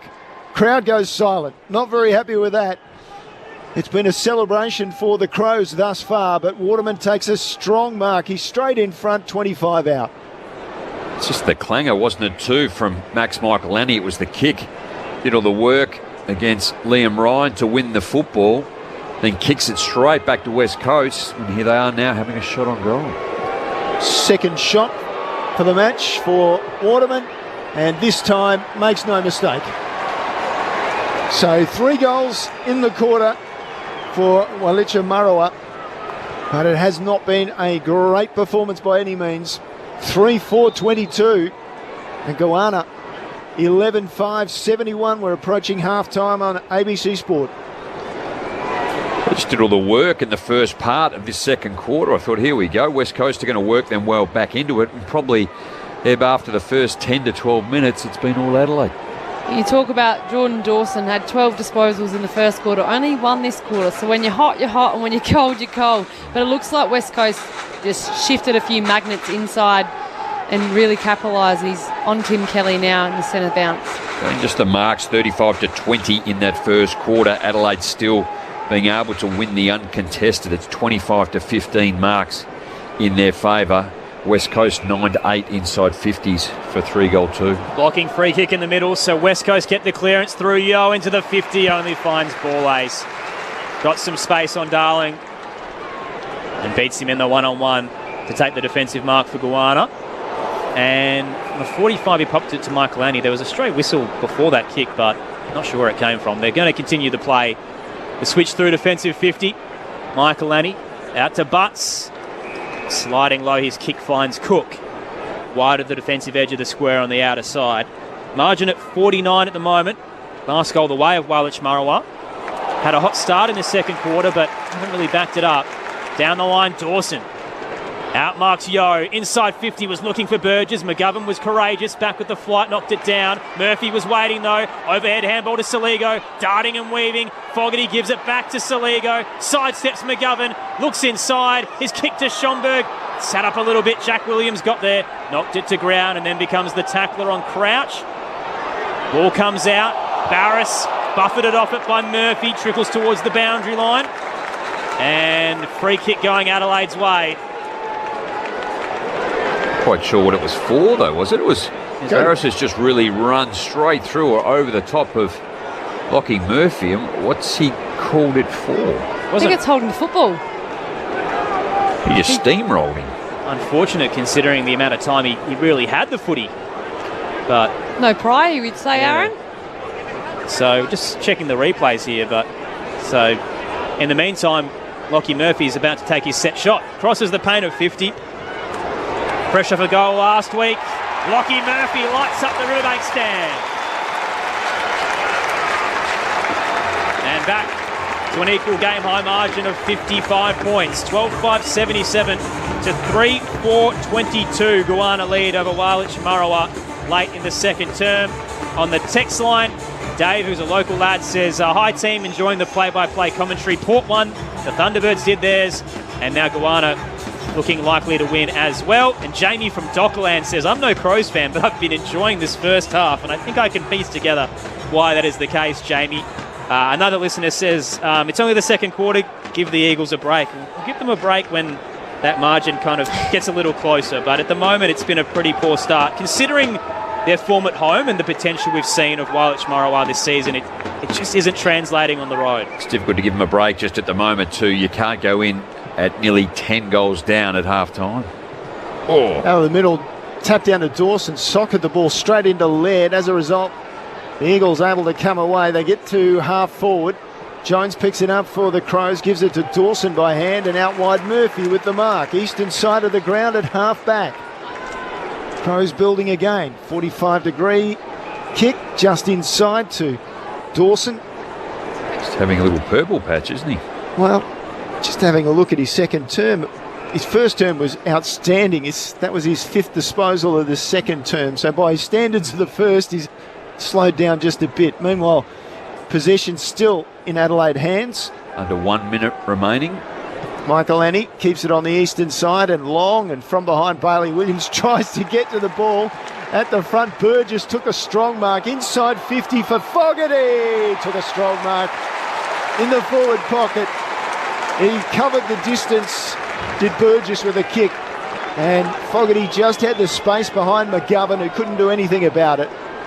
He's got to be careful here too. There's 25 seconds. He'll want to snap over his left if he plays on.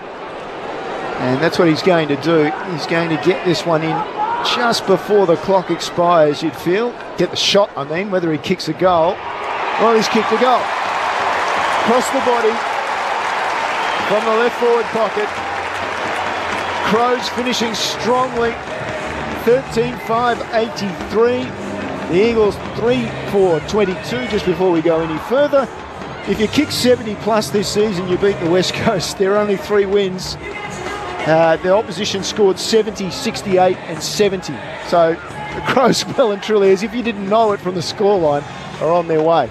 11 goal scorers Adelaide to half-time, with multiples to Braden Cook in the first quarter and Jordan Dawson in the first quarter as well. And Jerry McGovern, he's such a good defensive mark and sometimes that third man up, but we know how strong Darcy Fogarty is, and he just made that look easy.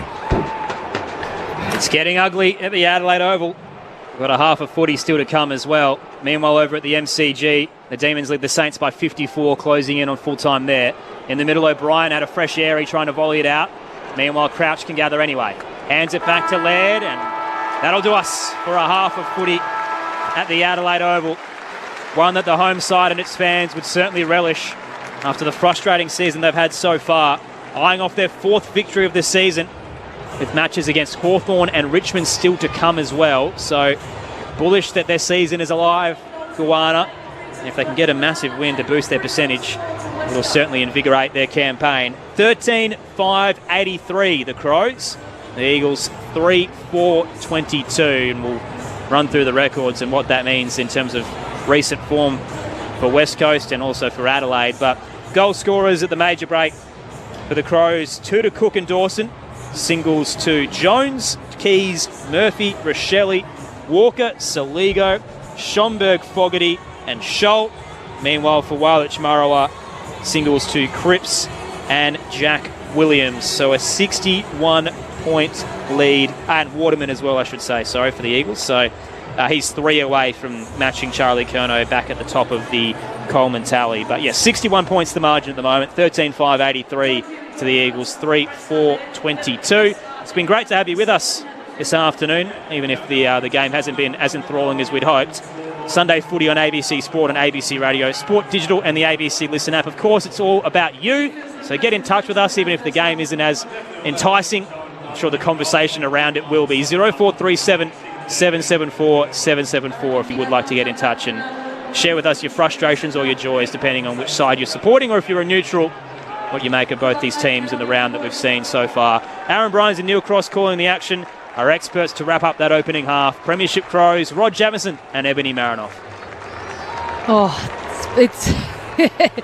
you know what? I think that's how you started the summary after quarter time. West Coast. It's hard to watch. Really, in the first, 5 to 10 minutes, Jamo, were able to win the footy out the centre and get some shots on goals, and they looked like they were pressing the ground a little bit better. But it's actually the effort to pressure the Adelaide forward line and forward half that it's just lacking. Yeah, look, the effort was there, the energy was there in the first part of that second quarter, but then West Coast just fell apart once again, and players that they had kept quiet up until that particular point just continued to win the football, and it's been a lot about Adelaide. So Matty Crouch has had 8 again in that quarter, Hinge 7, Saligo 7, Keane back, Michael Lanny, and then Jordan Dawson only had the 5, but Darcy Fogarty continues to present himself. Lockie Murphy wins the contested, and then Tim Kelly had the 7 in that quarter, McGovern 6, Darling Waterman started to get into the game with the 10 to 10 inside 50s apiece in that second quarter. But overall, it's just when Adelaide are going forward, they just look like they're going to score, and West Coast are really starting to struggle. When the footy is behind, it's the handball receives 6 in that quarter to Adelaide, so they're running and moving the football quickly. They got 8 for the game, none in that second quarter. So just Adelaide able to stifle West Coast run from behind. And I think it's just multiply under pressure. They're just trying to take a breath. It's inside 50 for Adelaide a lot of that quarter, and they just got to reload and get going. But they've only had 2 handball receives for the entire game, West Coast. And that's just work rate as well, contest to contest. And I think when Waterman was able to get that mark to catch Adelaide's defence short, you got to get it in quick. And Max Michaelini, he's been super impressive today. I know he got back and he fell short with that clanger, but he's on Tim like Kelly, and he's actually being able to exit the ball supremely, and not just your 20 short kicks. Adelaide are getting the 40, 50 metre kicks. We've seen a kick over the other side of the wing to Murphy. It just breaks the game open. Just the time in possession for the game to half time. If you go back to quarter time, it was 51% to 31% in favour of Adelaide, and it's a little bit the same again, 52 to 33. But just the alarming, the last 10 minutes of that second quarter, 39% to only 14%. So just Adelaide dominant absolutely everywhere. Airily just doing what they need to do. 71 to 35 at half-time marks. West Coast are winning the tackling, but, you almost go, it doesn't matter just at the moment, because they've not got their hands on the football. And even when they do, they're not penetrating and they're not carrying the football with any support from behind. The ground ball gets, they're at parity. Inside 50s, 28 to 20 in favour of Adelaide at the moment. But, 11 goal scorers for Adelaide and only 3 individuals to West Coast. And at the minute, I don't even know how to change things or what moves need to be made by Adam Simpson to get West Coast back into this game, Aaron. It's a funny old one, isn't it? It's a frustrating afternoon of footy when we've seen so much promise from Wailach Marawa and last week. Yeah, it's Melbourne. 7 days ago. 7 days ago. You jump on the road and totally different outfit, and that's the signs of a young team as well. We've got to mention that they're obviously still trying to find their feet after what was a really treacherous couple of years where they went through some massive list changes. But if you actually compare the average ages today, the Crows are younger. 25 years, 6 months compared to 26 years, 2 months. And average game's lower as well. So the Eagles 107 to the Crows 90. And I think that's swayed a little bit by some of the senior guys at the Eagles. But they're not far off in terms of the list profiles of both these teams. Well, I think if you just want effort, don't you? Just in terms, and we touched on it pre-game, I think, how the season has ebbed and flowed. And the first 3 rounds, it was nearly 10 goals and more losses to West Coast.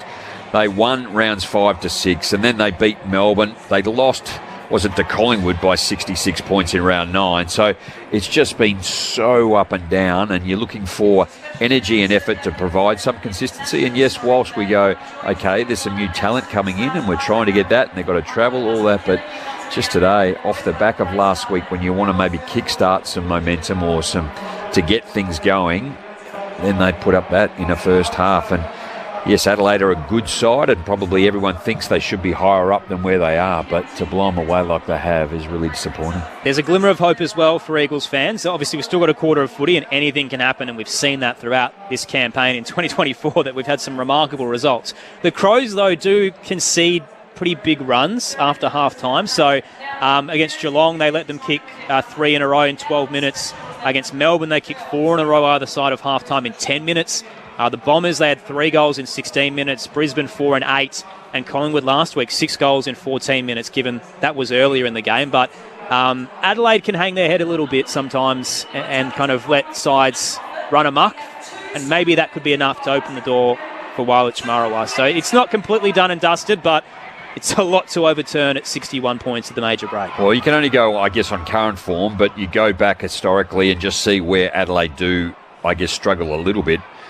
It's their opposition across the year, their second quarters are their worst. And yet, that second quarter, they kick 6-goal 1 to 3-goal 2. So their fourth quarter is their second best. So if they tend to break even in their third, but that's just looking back across data for the year too. But I don't see any signs at the moment in terms of how West Coast are going to be able to get on top when you have a look at the position they're in and the players that they need to lift to be able to win the football. They've just struggled in all areas. A couple of texts to run through, 0437 774 774. Sarah in WA says, "Hi team, thanks for the great commentary. Shame the Eagles are struggling so much. Can you advise why only 5 or so teams appear to have Indigenous names and most of those are not Victorian teams?"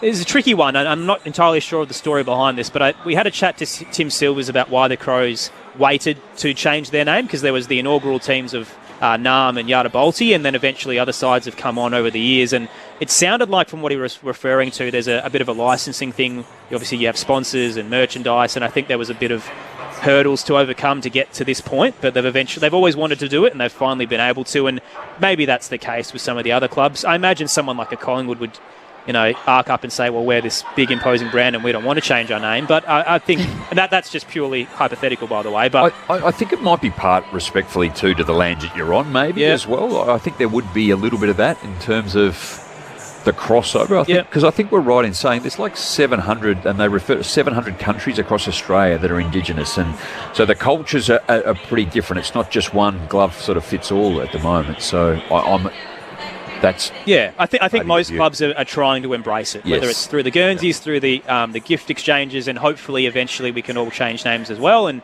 it can be a true celebration, because I've loved it. I think that my favourite part of these weeks is always learning more language, and it's a tricky one, as you touched on, because there is so many different nations and they have different languages, but just adding to the vocabulary over the years and learning a little bit as we go across it, more and more about each individual culture has been a lot of fun. Well, I think what these rounds do, you certainly like Anzac Day and the big games there, then people go back over history and find out what it is and how it came about and the impact it had on our country, and how grateful we are for all those before. And then there's the Indigenous rounds in terms of you just learn more information and the detail, whereas in part it is, I think, recognition, but we haven't gone into the depth and detail to be able to honour and recognise. And I think this is what these rounds do in the AFL landscape. really well. Yeah, I mean, one of my favourite things is always listening to Danielle Ponta speak, and I think most years she's had either an auntie or a family member or been involved in the design of the Guernsey, and I think that's where the stories are really told, and that's special because you don't always get someone like that to be able to tell their story or tell a part of how the Guernsey's been designed, and we're very lucky that we get that firsthand at such a player like Danielle Ponta. But it's amazing, and even just the cultural dances that we've seen over the weekend and Dream Time. I remember going last year. It's just an amazing round, and I think even more so it's really special for those players that almost sense that they get around just for them to really pinpoint them over the weekend. And we've been lucky, I think, over the past couple of years, Sir Doug Nicholls' rounds has gone for 2 rounds because every team was complaining about wanting the home game. So now it's over the 2 weeks. A couple other quick texts to run through. So Barry in Adelaide says, I forgot how boring a comfortable win is. It's not over yet, Barry, but you are in the box seat. Matt says, hugely disappointing in the Eagles' effort today, but I needed an excuse to mow the lawn. So here I am listening to the mauling instead of watching on to next week. Great to have you with us, Matt, and hopefully it does ease up for you. Another listener says, is Waterman the son of a Docker? He's the son of an Eagle. Chris, his dad, 2-time premiership player. Great player, good defender. Jen from Goolwa says, as a regularly frustrated Crow supporter, it's been wonderful to watch what has often been promising play finally come off. And Ray in the Riverland says, very impressed with today's commentary team. As a footy game listener, I felt there was no biased commentary, only calling it as the game was played. And I'm going to give that one to Ebony because you're the only change in the box this afternoon, Ebs. So that's going to be over to you. 0437 774 774 if you do want to get in touch. We'll run through some more texts across the afternoon. 61 points is the lead for Goanna over Wailech Marawa, the Crows over the Eagles at half-time. Full-time over at the MCG. Naarm defeating Euroke. So that's the Demons defeating the Saints by 38 points there, 14-6-100 to 9-8-62. So the live ladder as it stands will have Naarm inside the top 4 on percentage ahead of the Giants, Geelong, Collingwood and Carlton all on 28 points. So, and it puts Euroke or St Kilda down in the bottom 4 after Hawthorn's win earlier today. We'll run through what happened there and all the stats from the 2 games in a moment's time. But for now, on ABC Radio, Sport Digital and the ABC Listen app, it's time to get the latest from the ABC Newsroom.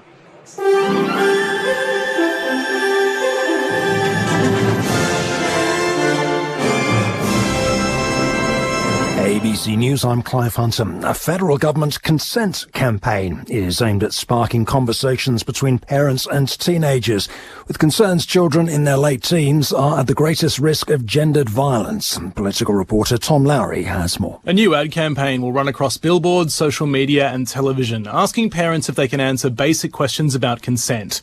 If they struggle with the answers, it suggests their kids might too, and points to a government website with guides on how to talk to children and teenagers. Social Services Minister Amanda Rishworth says late teens are a critical age in particular. Disturbingly, the most common age for both victimisation and perpetration of sexual violence is between 15 and 19 years of age. Research has found a majority of parents aren't confident in talking about consent with their kids. And campaign ambassador Daniel Principe is a youth advocate and says there are a lot of useful tools on the website, consent.gov.au. There is question prompts, there's discussion cards, there's all sorts of resources that normalise the kinds of questions you might ask or the kind of answers you may offer with your young person, or to even ask other parents, like, what's working for you? We just want to get people talking and normalising this. Israel has dismissed a claim by Hamas that it's captured an Israeli soldier during a fighting in Gaza. The BBC's Dan Johnson reports. Hamas released video showing a bloodied body being dragged along a tunnel, but it's not been possible to verify, and Israel's firmly denied one of its soldiers has been captured.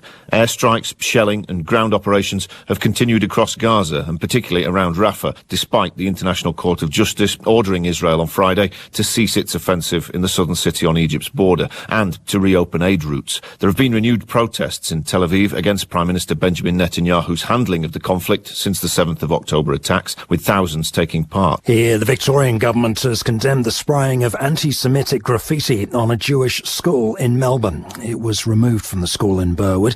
Government Minister Danny Pearson says there's no place for racial vilification. I'm disgusted by it. I mean, people have a right to go about their business without being targeted or vilified because of who they are or the God they believe in. The Queensland opposition says the state government's discounting of public transport fares to just 50 cents per trip is a desperate election ploy.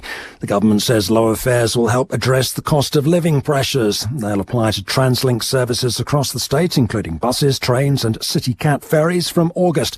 Deputy Opposition Leader Jarrod Bley says Queenslanders are cynical of the timing. The Labor government have created the cost of living crisis, and they are now so desperate to cling to power, they are doing and saying anything they can to get them through the election. And interestingly, this announcement runs out just past the election. In India, authorities are investigating 2 fires in different parts of the country this weekend, in which at least 15 children have died. 6 babies died in a hospital fire in the capital, New Delhi, and at least 9 children are among the victims of an amusement park fire in India's west. South Asia correspondent Meghna Bali reports. Yesterday, late afternoon, in the state of Gujarat in India's west, an amusement park went completely up in flames. Blaze absolutely ripped through this games arcade. We're hearing the latest figure at 27 people have died, and that includes 9 children, tragically. Now, it's summer vacations here in India, so kids would have been there trying to celebrate their school holidays, and unfortunately this tragedy has happened. We've heard since from authorities that 3 people have been arrested, including the owner of the amusement park, and police are planning to file a case of negligence against this man. Staying overseas, authorities say there's no risk of a tsunami in the Pacific Ocean, despite Vanuatu being hit by a strong earthquake this morning. The quake struck with a preliminary magnitude of 6.3. There are no reports of damage in Port Vila, around 80 kilometres from the quake's epicentre, while the Hawaii-based Pacific Tsunami Warning Centre says there's no risk of a tsunami. The epicentre was 80 kilometres northwest of the capital. And the rapper Nicki Minaj has met fans in Manchester after her gig there was cancelled because she'd been arrested in the Netherlands. Minaj was detained at Schiphol Airport on suspicion of drugs offences. She was fined and allowed to continue her journey. About 20,000 people were let into the arena before the event was eventually called off. Feel pretty livid. Yeah, we're pretty angry as well, especially because we paid quite a lot of money to sit and I'm gutted. The singers accused the Dutch authorities of deliberately ensuring she didn't make it on stage. ABC News. ABC Sport. Welcome to ABC Sports coverage of the 2024 Sir Doug Nicholls Round. On your radio, Sport Digital, and on the ABC Listen app. Just look for the AFL button.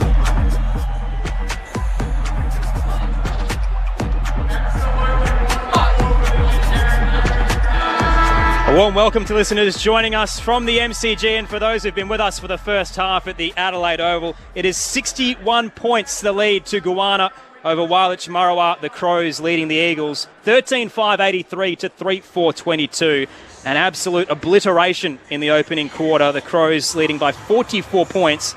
Wailech Marawa didn't kick their first goal until the 7-minute mark of the second term. Showed a little bit of life during that quarter, but the margin just continued to extend. They've had a plethora of different goal kickers, and unfortunately for the Eagles, who looked so promising against Naarm last week, their road record continues to frustrate what is a currently rebuilding side. 1-15 on the road in the past 2 seasons. They've lost their last 6 here at the Adelaide Oval by a monstrous average margin of 62 points. In the last 2 matches they faced Goanna, they lost by a combined 167, including the round 13 loss by 122 last year. So all the numbers look like history is repeating, but we've still got a half a footy to go. Hopefully we start to see some more promise from this young West Coast outfit. Aaron Bryans and Neil Cross calling the action for you. If you have just joined us, you're experts across the afternoon. 4 premierships between them. We've got the AFLW games record holder in Ebony Marinoff and the Adelaide Crows superstar in Rod Jamieson. Liz Walsh downstairs as well. There were no late changes. We've had no injuries as well. Hawthorn defeating Brisbane by 25 points earlier today. And for those who were with us before, the Demons defeated the Saints by 38 points at the MCG. So the final game of Sir Doug Nicholls' Indigenous round on Ghana land. Hopefully we get a bit more of a contest after a really one-sided opening half. 0437 774 774 is the text line. Razor from Rockingham says, just listening to the Eagles and Crows games with my only interest seeing the golden boy grow. Can't believe how good he is. Hope he's at Essendon next year. Another listener says it's an attitude problem for West Coast. They're thinking it's another away game that they've been struggling with, so they'll just participate instead of putting up the effort. Hopefully they'll show some more. Harley Reid, I know there's a great deal of interest. He's only had 5 disposals to half-time. Underway in the second half. Will it be more of the same for Adelaide? Berry was in there. He was pulled down. Play on advantage. Taken by Scholl inside forward 50. And Barras going back, taking the intercept mark for the Eagles. So Berry in and Saligo out, Crossy. So Barras has gone short to Yo. Yo down the eastern side wing with a kick. Harley Reid tried to get up unsuccessfully. Ball came to ground. Darling picked it up and Berry was on him straight away. On the logo on centre wing, we'll get a ball up. So Knight set now after the sun stuck around through the opening half. Under lights at the Adelaide Oval. Berry gets it out of the stoppage, hands it back to Scholl. Off a step high towards right half forward. Fogarty juggling with Witherden all over him. And eventually umpire Nick Cook says that's a free kick to Goanna for the tug of the jumper. So Fogarty has it too far out to score. Attacking edge on the outer side. He's had one so far in this contest. He'll send it into the scoreboard pocket. Dawson had some space and nearly claims the mark against Hoff. Just slipped out of his grasp, hit the deck, and sliding in there. Keys is wrapped up by Ryan close to the boundary line. So we'll get a ball up, 25 out, right forward pocket at the northern end or the left-hand side of your radio dial. Up it goes. On the ground, it slipped out to Walker, and Walker got it on the left foot and straight to Burgess, took the mark. Keys ran on, having delivered it to Walker, received a hand pass and dribbled through the easiest of goals, his second for the afternoon. And the Crows have started well in the second half, 14-5, 89.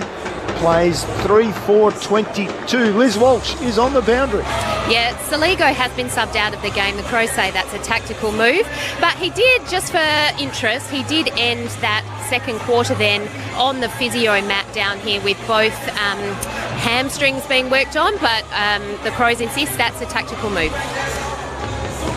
Jordan Dawson's almost like Inspector Gadget, isn't he, too? Like, he's 190 centimetres, but his arms go straight up, and he's uncanny at times that he actually takes his overhead mark. And here we are again, already 11 disposals to 2. We're only 2 minutes into the third quarter.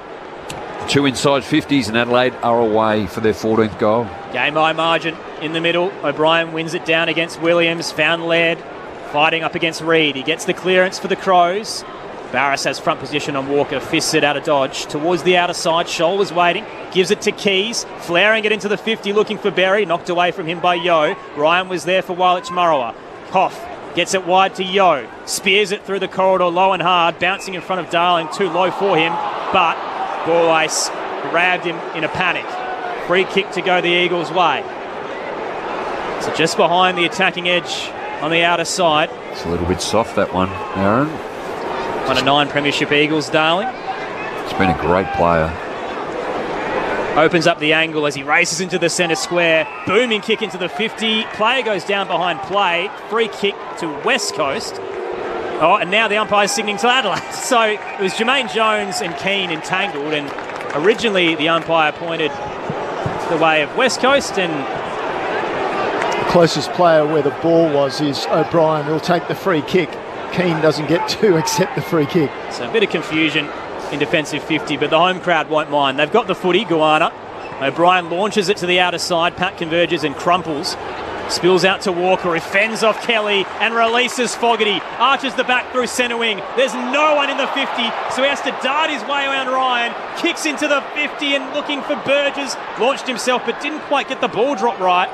And bounces off his shins towards the boundary line. It'll be tossed back into play in front of the scoreboard. Gee, that was excellent from the big men, but just unable to capitalise the Crows. They're up by 67, 4 minutes into the third. It's going to be critical. He just had to dart it in, didn't he, too? He had Schoenberg, if the kick was correct. No, fancy little step then by Fogarty too. I'm not sure I'd like the idea of tackling that.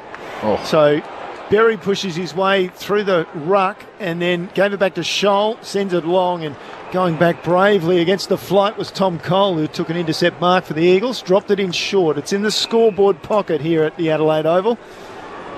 And now it was off to Chesser, having received a hand pass from Duggan, and he just chips it up. And the Eagles retain control. We haven't said that often this afternoon. Sam Berry already with the 2 disposals and 3 contested, 2 clearances.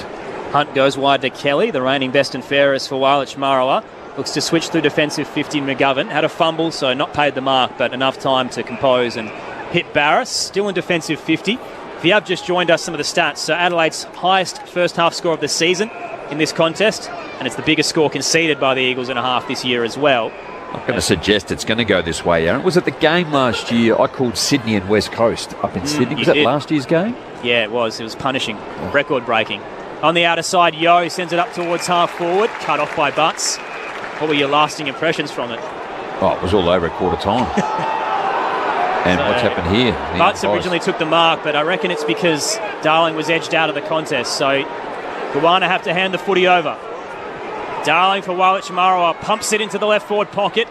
Williams outnumbered, brought it to ground. Here's Waterman, the crumb from the big man. Off a step, he snaps and misses. Through with the left-hand side for a minor score. Just the one so far this afternoon for Jack Waterman, the 1 goal that is. He's got 3 more to try and catch up to Charlie Curnow. Deficit for the Eagles now 66. So Brodie Smith celebrating 10th anniversary of being in the All-Australian side.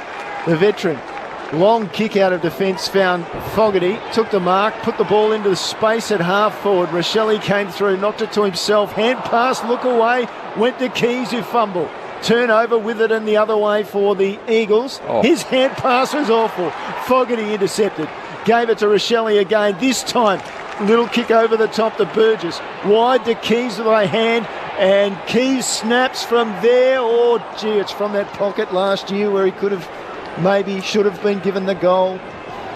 That time it was definitely a behind. And so Adelaide had a few options there. I mean, you'd love to see Ben Keys dish it off. Chris Burgess earlier on in the quarter takes a mark and hands it over. That's just culturally, you just got to give them away, and if you're receiving them, you probably owe and due a couple, don't you think, Jamo? I totally agree. 2 options in the square that he had to hit. Voice of the 6-time All-Australian Ebony Marinoff and Rod Jamieson as Cole exits out wide. It's Duggan, and he'll go through the broadcast wing for the Eagles. To a pack. Hits the deck. Berry trying to get away from Yo. Lost it in the tackle. Yo's begging for the free kick as he continues to hold up Berry in the centre square, and the umpire's given them a lifetime. Finally calls for a ball up. 67 points, Goanna's lead. 0437 774 774. Want to hear the elation or the frustration from the two sides? If you're a neutral, feel free to send us some questions on the round. Got a lot to run through. The ladder's really taking shape. In the middle, tossed up. Bailey Williams thrusts it forward with a big slap. Landed in the lap of Reid. Quiet today. Spun a full 360 by McElhenney. Lost it. Ball trickles out to Laird. Gives it back to Smith. Racing through the middle, up the expressway. Dawson from centre half forward, pops it towards the goal square. Burgess one out, hit the deck. Barris did exceptionally well to bring it down, and diving, he knocks it through for the minor score. Up to a 68-point lead for Goanna, 14-7-91. Wailech Marawa 3-5-23, 8.5 into the third term. 7-2 inside 50s. Thought Jordan Dawson had every right to have a shot. Tried to hit Burgess in the square. McGovern goes straight down the corridor, and it was almost pulled down by Adelaide. They will get control through Michaelani to Dawson, who almost had that mark, and then Dawson handed it off, and the umpire called play on advantage. So Laird inside 50, gave it to Schonberg, back to Laird. Then Fogarty found some space off the left foot, went short. It was very short, but the umpire said it went far enough, and Rochelle has the ball 40 out, slightly to the left of the big sticks. So it's procession in some ways at the moment. Well, it's 40 disposals to 22 again, Crossy. So the theme has been pretty similar across the 2.5 quarters at the moment. The pressure from West Coast is better, but Adelaide's still winning marks 4-10 in their favour. Rochelle Comes inside 50, not happy with the kick off the boot. Away to the right for the minus score. 69 is the margin in favour of the Crows. Liz Walsh is watching from the boundary. A quick observation down here. Eagles coach Adam Simpson started this game coaching upstairs from the box, but he's now made his way to the bench. A lot of messages you'd imagine coming from the veteran coach for the Eagles, the premiership coach of the Eagles. McGovern, long ball to the broadcast wing. Williams was his target, fisted away by O'Brien, hits the deck. Reid trying to fight for it. Rochelle wins out, but he's wrapped up by the young superstar and caught holding the ball. There's a little highlight for Harley here at the Adelaide Oval. He debuted here against Port Adelaide earlier this season. The quite a performance there as well, but he's come into his own. He played on. Rochelle knew what he was doing as he tried to sidestep, but he's fended him off and punished him into the turf, just slammed him down with one arm. But the kick to Sheed was poor and out on the full. So a mixed bag of promise and frustration there from the youngster. He's got a bit of everything. That is just brute strength. Berry has it for Adelaide. Kick was very poor. Popped in the hole of 4 Crows and hit the chest of Cole and ricochets over the boundary line. So not sure where he was trying to go there, the sub for Adelaide. Currently up by 69 points at the moment, the home side. 11 minutes into the third. What do you Sunday footy on ABC Sport. Prefer, Eb, coach on the bench or on the phone, or does it matter? Like, do you like having the coach on the bench? Doc always coaches from the bench, but I told him to go upstairs, so stay tuned if he... I think, there's a time and place, but I reckon it's time for Doc to go up. But speaking on that contest earlier, Josh Rochelle, if he's going to play in the midfield, you have to give that handball up. I think too many times we've seen this season when he's been given the opportunity around the footy, he just tries to do his flashy things that sometimes when you get away from your defender you can. But as a midfielder, you've got to be a little bit more smarter. So Adelaide, meanwhile, another free kick for out on the full from West Coast through Hoff. It was sent forward by Michael and he was looking for Fogarty, who now has the ball after a little bit of broken play. He stabs the ball inside for Berry. So he's just inside the centre square, but on the wing on this broadcast side. Into the pocket he goes, and Fogarty with a push in the back. And Barras will take the free kick for the Eagles. Inside defensive 50. As you can hear, a predominantly loud Crows home crowd. We're expecting about 40,000 plus as Barras kicks it up towards the broadcast wing. He's trying to get it to Williams and knocked away by O'Brien in the pack. So another boundary throw in to come. On the text line, Galen Launceston asks, did Hawthorn or the Lions win today? The Hawks got it done by 25 points over Brisbane. Gunston had 4 goals, Chol with 3. And the middle game saw Naarm defeat Euroke by 38 points. That's the Demons. Out of the stoppage, Ryan on the outside. Bursting by is released, but his kick is poor. Only finds Nankervis on the broadcast wing as he tried to get it to Jones. So another intercept for Goanna. Nankervis pops it to Crouch. Bang on the logo. Midfield superstar for the home side on the 45. Spots Schomburg on return from his Achilles injury. Had a great goal in the second term that saw the team get around him after missing over 200 days of footy. Schomburg opens the angle. Walker with the sit, nearly clunked an absolute hanger. Front square was Jones, who tumbles a magnificent goal through from 30. Chase Jones' second of the afternoon was something special. Adelaide up to a game-high 75-point lead. It's a massacre at the Adelaide Oval. 15-8-98 to Walich Marawa's 3-5-23. Some quick MRO news as well if you are just joining us. So Jai Clark has been offered a one-match ban for rough conduct on Lockie Whitfield, and Mark Blitzarv's the same for the same player. So both rough conduct on Lockie Whitfield deemed careless. Conduct, medium impact and high contact. So Clark and Blitzarv's both offered one match at the MRO. Blitzarv's only got one. Wow. That was for the bump that caught Whitfield high. So probably lucky, you'd say. Another entry by Adelaide, Ebb, on that occasion and the big pack, but just how good. It's a perfect front and centre, isn't it? Chase Jones there. Yep. Top 10 pick. You have to go back to 2018. Pick 9 overall in the draft for Adelaide. And he's taking his time, but he's maturing now as a player. Yeah, totally, Crossy, too. And again, just from that, it doesn't need to always be perfect. He was just there, tackled as he received the footy, and end over end for a goal. So it'll be the Eagles breaking from the centre down towards Cripps in the forward pocket. A wide kick from Ryan, who's started across half back at that bounce and was running through to receive the hand pass from the centre free kick.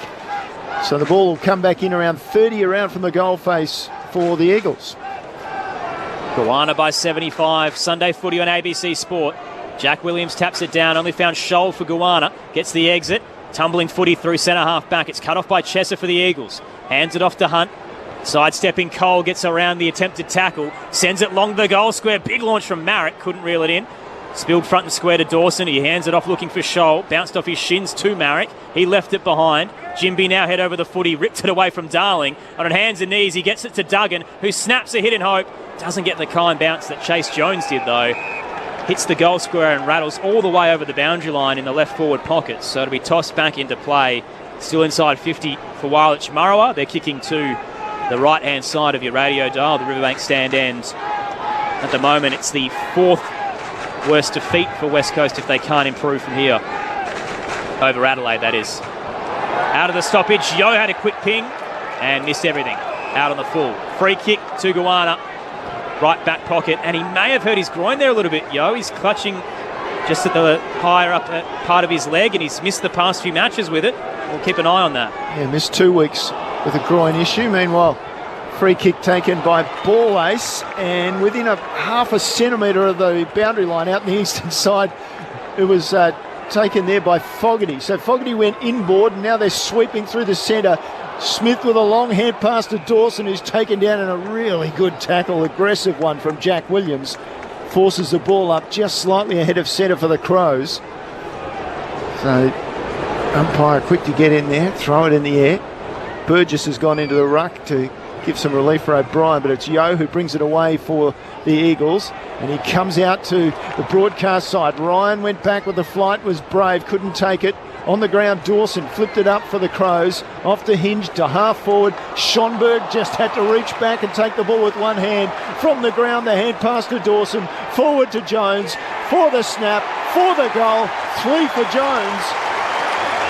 And the Crows just putting a little bit more space between them and the Eagles. It's an absolute Grand Canyon of space at the moment out there available for the Crows.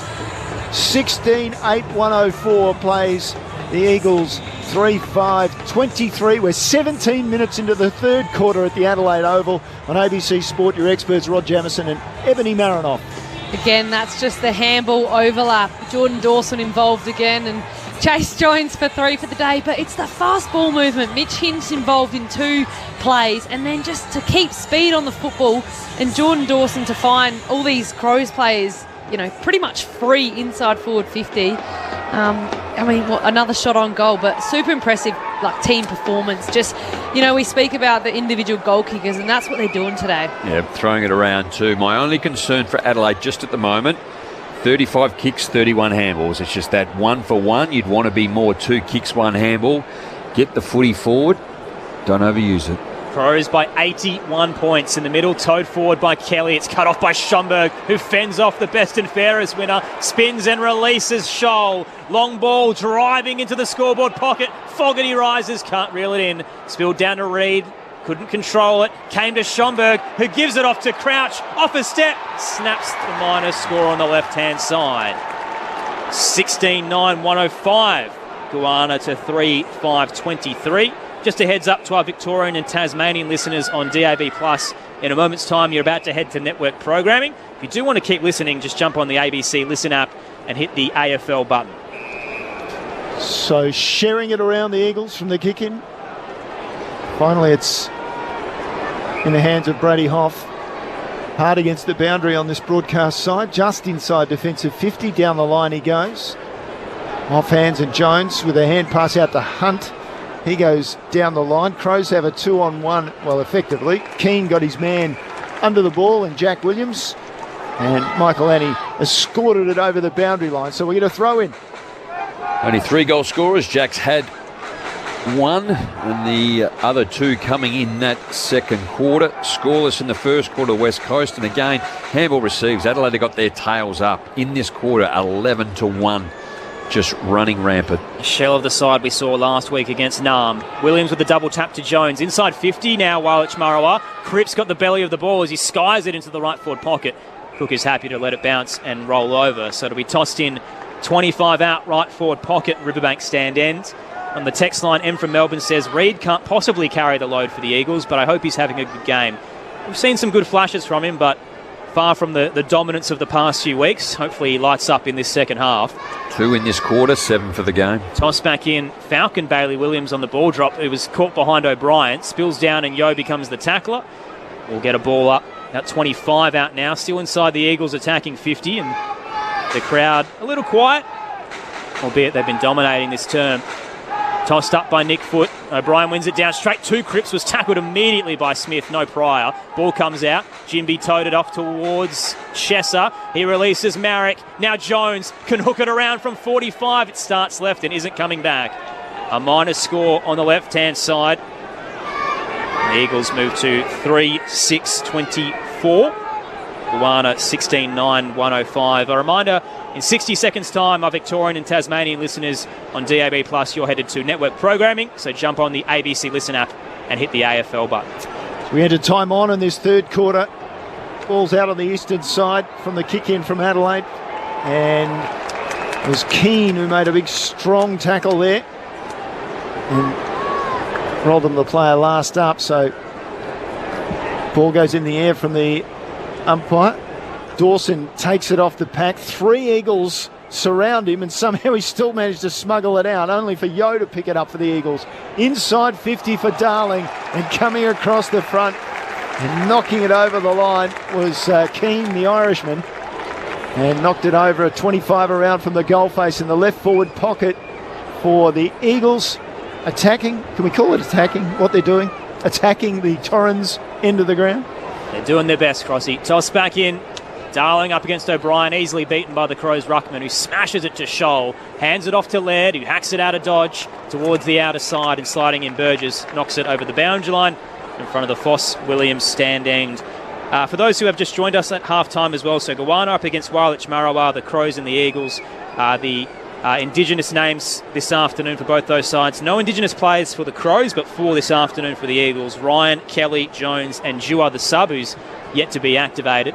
Toss back in and Adelaide will get the clearance.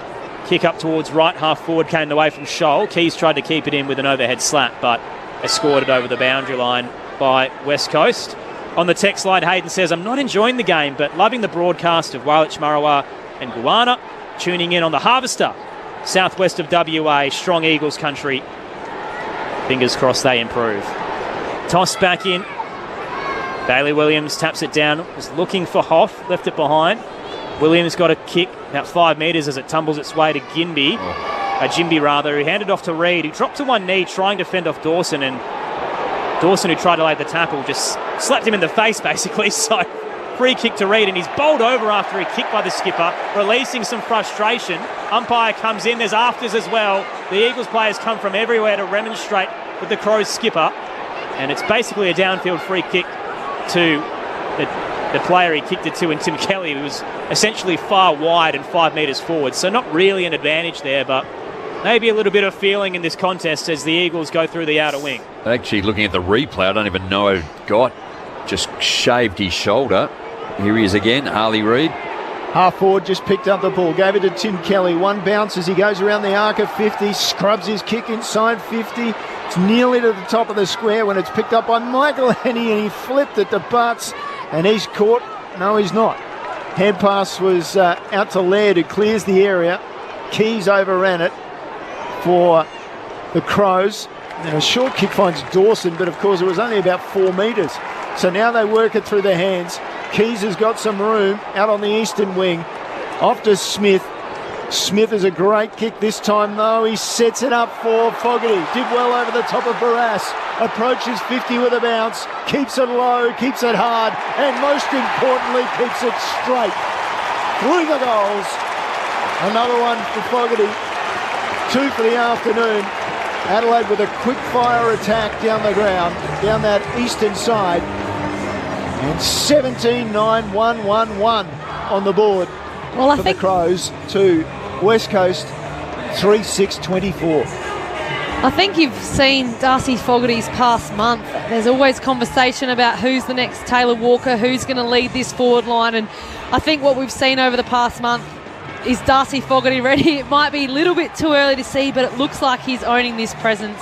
He's been in sensational form, and even if he's not getting the football, he's putting his body on the line. He's being inspirational. He's in the leadership group this year, and his form, I mean, he's had 18 touches, 2 goals, 8 contested possessions. It almost looks like he's got the confidence to go, look out, this is my forward line now. And a beautiful kick to boot as well. It's one where he had Rochelle slipped over, so he went straight at goals. Thoughts of Ebony Marinoff and Rod Jamieson in the middle. Sliding in, Reid picked up the footy. Dawson fell on his back and there was a free kick. Thought he might have taken the advantage as he ran forward and was wrapped up by Cook, but the umpire's bringing it all the way back, Alex Wetton. So Reid gets away with one. The young gun. Well, he chose to take it on, didn't he, too? And he's been caught holding the ball, but yet still has it as West Coast go forward. Harley motors towards the 50, hits the pack off a couple of hands. Smith set upon by a couple of Eagles, and we'll get a ball up about 10 out. Inside 50 for the visitors. There's no doubting his intent, Harley Reid. 6 free kicks for the game, Harley Reid. Speaking of, he buffets his way off ball ace. O'Brien tapped it down, and Reid was bulldozing his way through and has kicked it from the top of the goal square. My goodness. The immovable object, Harley Reid. He's got some strength. It's a terrible, terrible afternoon at Adelaide Oval for Wailach Marawa, but there is a little bit of hope in the highlight reel, Harley Reid. He's brought it back down to 81 points. 17-9-111. Goanna lead Wailach Marawa 4-6-30. Still 4 minutes to go in this third term. Liz Walsh downstairs. I think we're about to see West Coast Tyrell Dewar subbed into the game. I'm keeping a very close eye on proceedings down here. I might throw to you, Eb, very quickly too, being the delicate brute in the midfield for Adelaide, but just the way that Harley Reid just hit that contest too, and James Borlase is a solid defender. He just ran into him, bounced off, took it clean and then kicked a goal. Well, if they're talking about him being the best in the modern era, you'd almost give him the best strength because he's busting through experienced players there front and centre, but to touch on 6 free kicks his way. So he's getting them free kicks because he's busting his way through and he's causing headaches for the opposition and they're getting nervous, so they're hitting him high. Got the ball again and was part of the chain out of the centre, gave it to Duggan with a forward hand pass, and then Marek went up and took a mark, 25 out straight in front. It'll be back-to-back goals with a straight kick for the Eagles. Just look at teams where, like Jordan Dawson for Adelaide, we've seen Dusty Martin in the past, and I'm sure there's many others. Lockie Neal at Brisbane, when they're down, they just bring them along for the ride. And Harley Reid only had, I think, the 5 to half time. He's had 7 in this quarter and winning a hard football to lift his team. Marek has absolutely butchered the shot at goal. Away for the minor score. We go down to the boundary, Liz Walsh. Looks like Alex Witherden is being subbed out of the game for West Coast and Tyrell Dewar coming in. I'm just waiting to hear from the club whether that's tactical or an injury. Earlier, Saligo subbed tactically for Sam Berry at half-time by Matthew Nix. 80 points is the lead for Goanna. And the exit is clean and crisp. Hinge went long and Dawson charging out in front of the pack. Stuck up both mitts and reeled it in. Expect a gadget. Maybe Gumby. Squared it up. Michael Annie looks to switch through defensive 50. Hits ball ace. And now to right half back to Keane. Got the numbers here, Adelaide. Dinks it over the top. Little short kick. Finds Hinge. Close to the boundary line on the outer side in front of the Williams stand. He'll go back. Retreats on the 45 to Keane and another switch through defensive 50. Ball ace to Crouch, who's all alone on the broadcast wing. Just came off the interchange. Chips it to Jones, just behind the logo centre wing. Picks off Schomburg, just wide of Waterman. So not a lot of intensity from Wailach Marawa on defence here, and Adelaide's just pinpointing their way through. Schomburg, short pass to Crouch, it's all too easy. Hands it off to Michael Annie running by. He'll load up. booming kick into the 50. Rising is Walker, knocked away though. Front square was Reid. He hands it off to Ryan. Well, he had a bit more time than he did. Jones was closing. Got a handball off towards Darling, and the outside of the boot exit towards Jones. It's really good and landed really good. Hits Jones as he heads up through the broadcast wing. He's sending it towards half forward, and outmarked is Waterman, which you haven't seen often this season. Hinge got the best of him and hands it back to Nankervis for Goanna. Nankervis just slowing things down, going back inside defensive 50 to Mark Keane. So the Crows in control. Well, actually, really, West Coast is at the Crows' mercy. They're just waiting, Adelaide, just holding and maintaining possession. West Coast are just sitting and not moving forward. So Adelaide are taking their time. Keane went short to Laird, who's played on now on this broadcast side near the interchange gates. It's come down virtually on the head of O'Brien. Smashed over the boundary line by McGovern for the Eagles. And having a good look from the boundary line is Liz Walsh. Yeah, West Coast have just confirmed Alex Witherden's out with a calf injury. Toss back into play. Goanna by 80. Great to have you with us for Sunday Footy on ABC Sport. Beautiful tap. Releases Murphy. Arches the back and bursts away through the broadcast wing. Hands it to Walker. The Texan sidesteps Hoff. Broke his ankles in the process and actually tripped him as Hoff slid over. And as a result, it's a free kick to the leading goal kicker for the Crows. Plays on and Hoff kept fighting the diving smother to prevent the 50-metre bomb. That's excellent desperation from the youngster, who did everything he could to try and prevent the big man from getting a shot on goal. We'll get a ball up 55 out. 270 games, had to go back further to have a shot. Well, Adelaide get the ball off the stoppage again. Laird was taken down in a good tackle. He tried to get a foot to the ball but missed. Yo will take the free kick for the Eagles inside defensive 50. Something we said quite a bit today about the Eagles, inside defensive 50. Down the line he goes, ball ace with a tap down. Picked up by Schonberg to Jones to Laird right on the edge of the 50, and inside 50, Walker with the lead up and the mark. Last year, as we said, in the 2 games against the Eagles, he booted 10 goals and 9 goals, got 6 of his Brownlow votes in those 2 games. He hasn't been that productive this afternoon. He has just the 1 goal. He's going to kick it after the siren here too. So Taylor Walker, the former Crows captain. 3-quarter time at the Adelaide Oval. Just a matter of what the margin will be. It stands at 80 points at the moment. Walker comes in, crosses the 50. No mistake with a kick. Great finish to the quarter for the Crows, just to emphasise their superiority. 3-quarter time, Adelaide, 18-9, 117. And the Eagles 4-7-31. It's the final game of Indigenous round here at the Adelaide Oval. It's an 86-point lead to the home side on Ghana land. Currently equals the second biggest victory they've ever had over the West Coast Eagles. The biggest was round 13 last year by 122 points, and we may be headed that way. So stay with us. We'll comb our way through the record books across this final term and get to all of your texts as well on 0437 774 774. The goal scorers heading into the final term for the home side, Goanna, 3 to Chase Jones, 2 to Keys, Dawson, Cook, Fogarty and Taylor Walker. With those 2, takes him to a career total of 629, and he ties the Hawks great Michael Moncrief in 32nd overall. So another one would put him outright. He's slowly climbing his way up the overall tally, Taylor Walker. Individual goals to Murphy, Rochelle, Saligo, Schomburg and Scholl. For Wailech Marawa, goals to Waterman, Reid, Cripps and Jack Williams. Earlier today, the Hawks defeated the Lions by 25 points and Naarm dispatched Euroke by 38 points.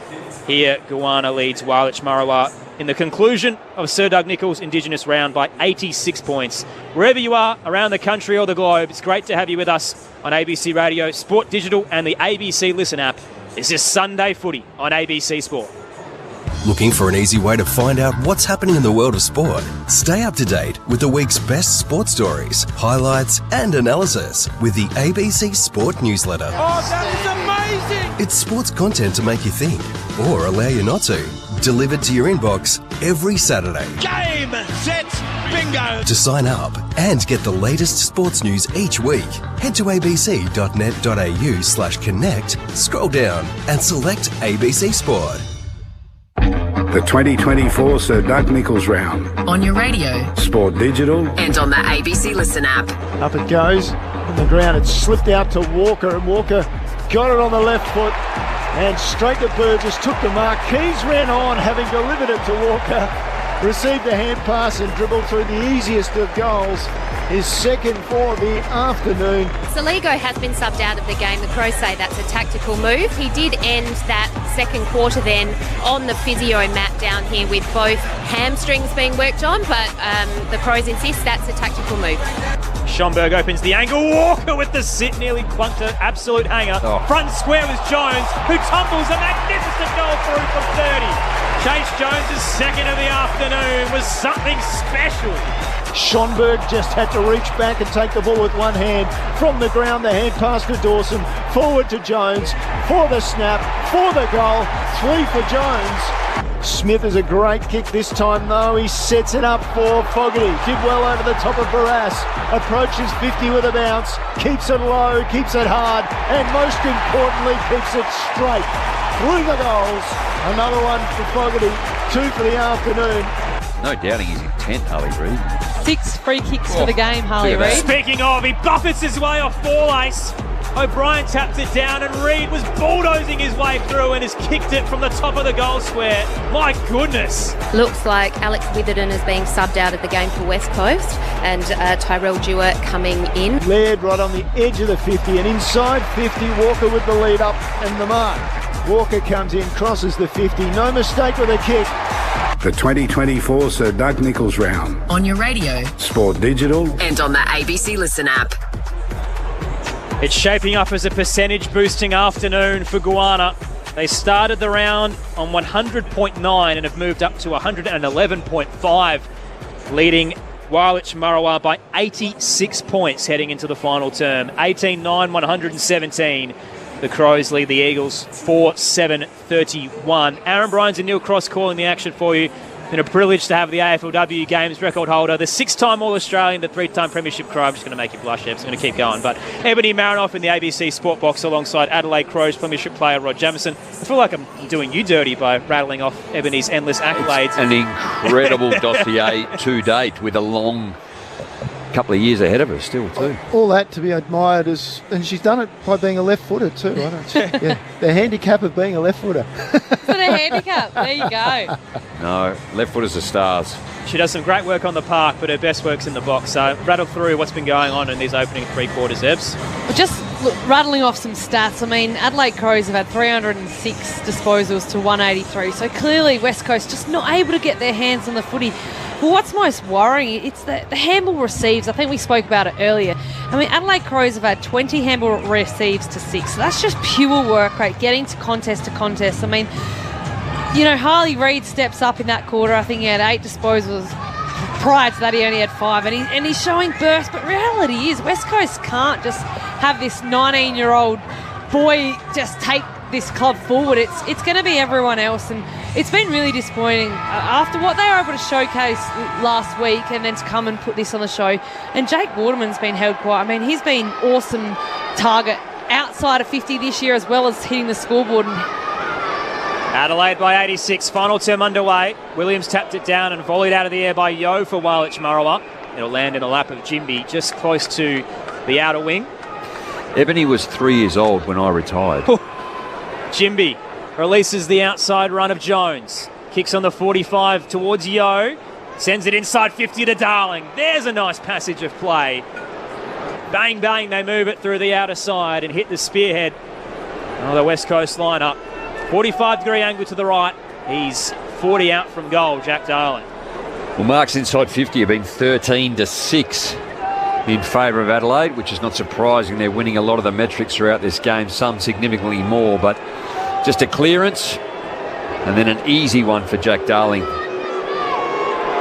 Hop skip as he crosses the paint of 50, comes in and leans back from 48. Jack Darling gives the Eagles a nice start to the final term.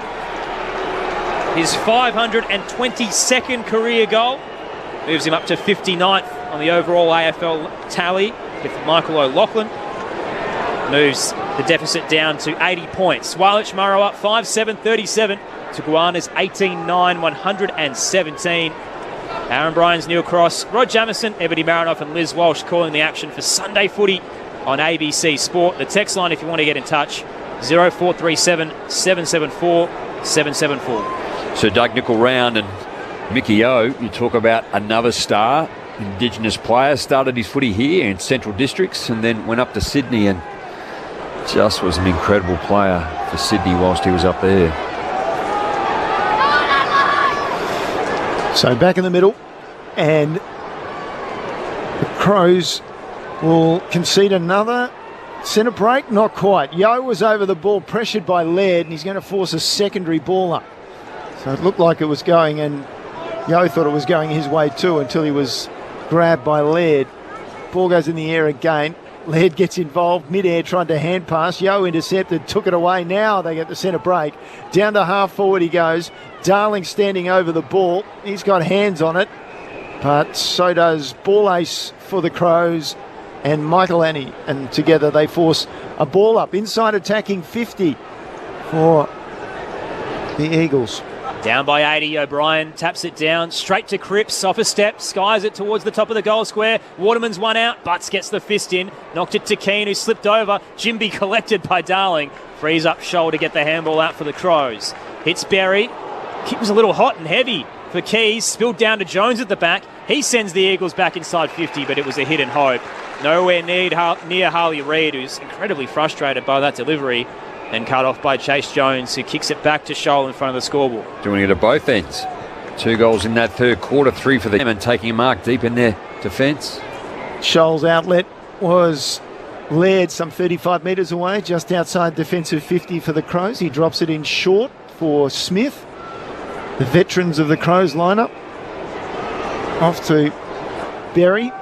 Came on as the sub in the third quarter. He considers... and they might switch from the eastern side. They'll come across to Keane centrally. He slips.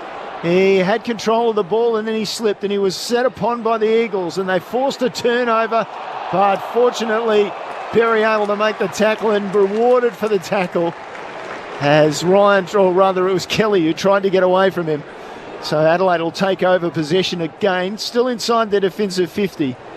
Those are the sort of errors against, shall we say, better performing sides than the Eagles. That will be costly. Berry's kick set up for Jimby, so Fogarty had to spoil. Clearing kick from Scholl, who was waiting for it. Through the outer wing for the Crows.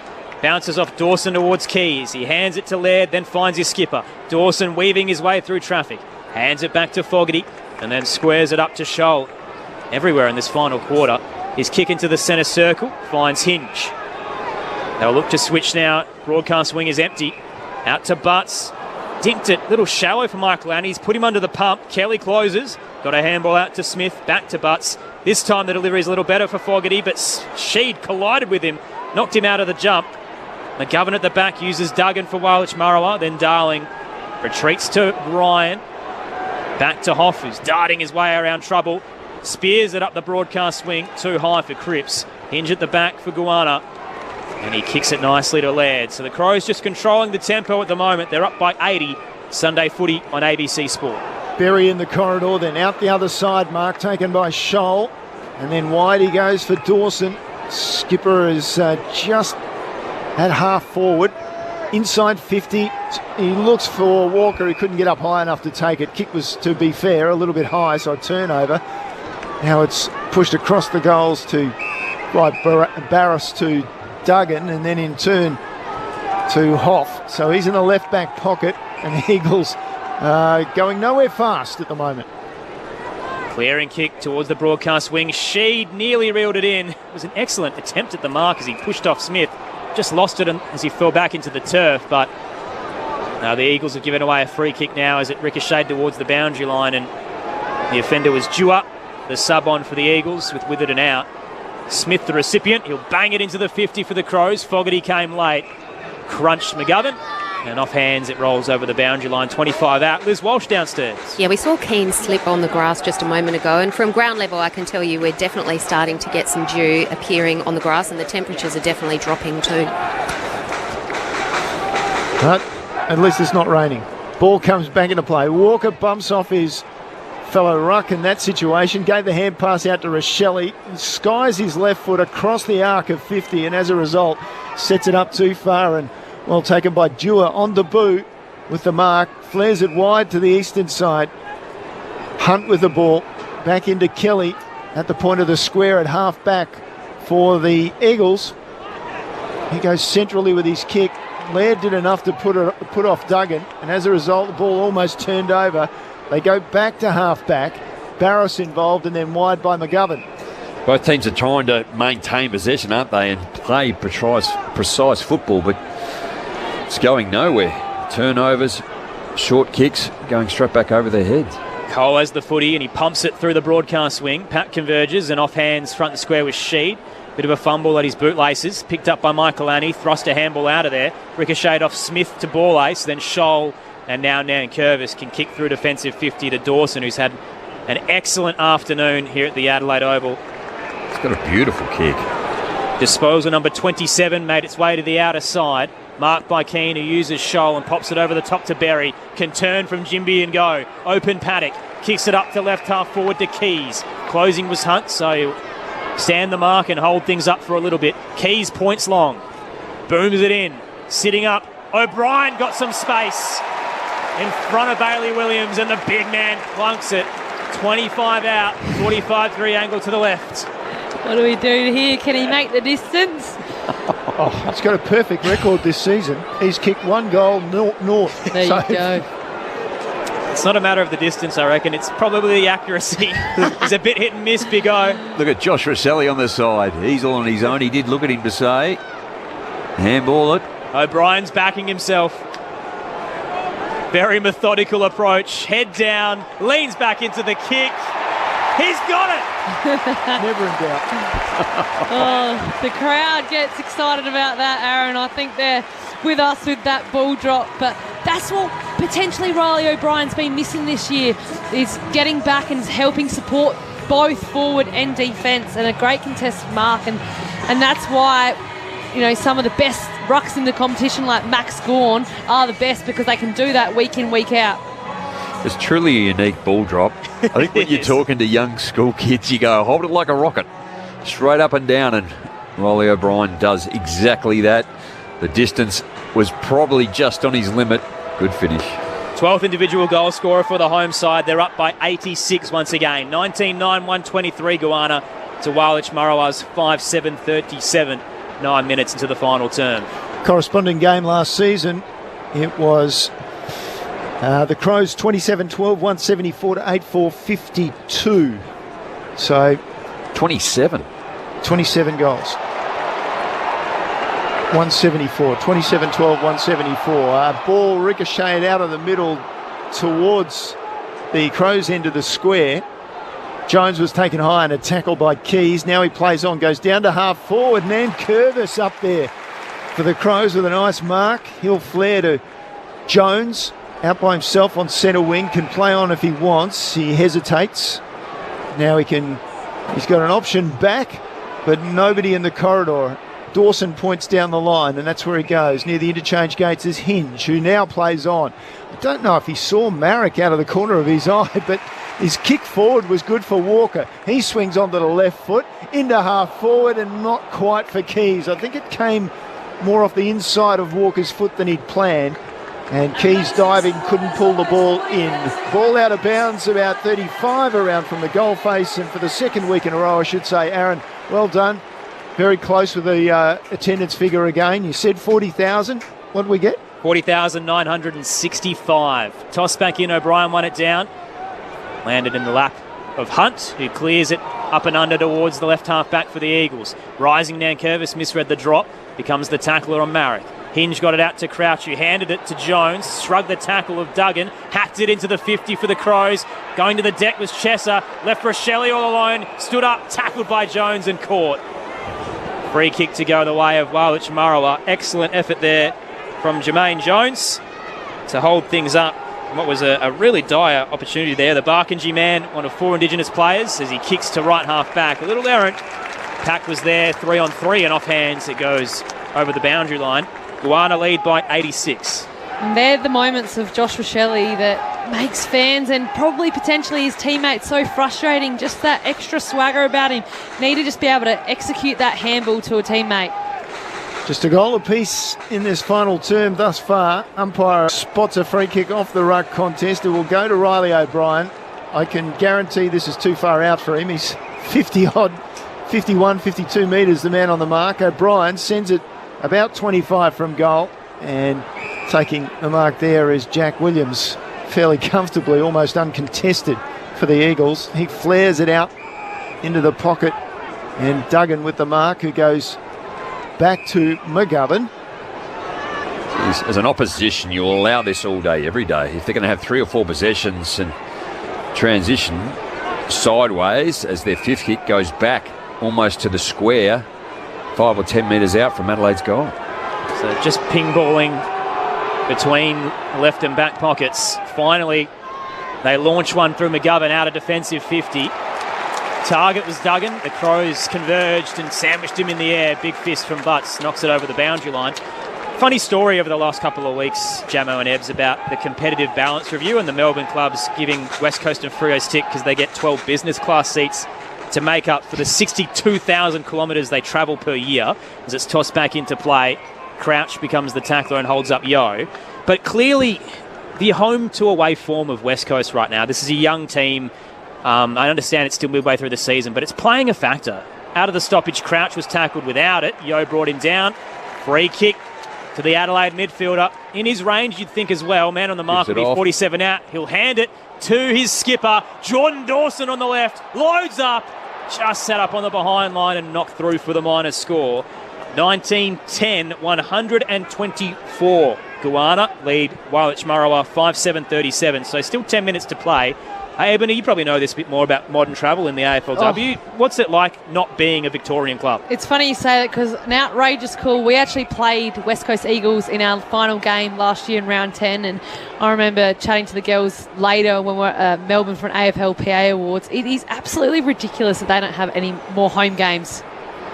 So the Eagles bring the ball in, and then Chesser takes off as it comes off the pack. He's taken a couple of bounces down to Cripps at half forward, gave it off to Duggan. Non-preferred right foot he was on, and his kick was smothered by Hinge over the line to stop the danger as the Eagles were about to go inside forward 50. I'm a monster fan of Mitch Hinge. Since he came across from Brisbane too, injured his shoulder a couple of times in his first year, continues to play well, puts his body on the line, is quick and does have a deadly left foot. Well, Duggan had the hands free, was taken down in a tackle off the ruck contest by Murphy, but the umpire said, that's okay, we'll throw it up, 60 from the goal face.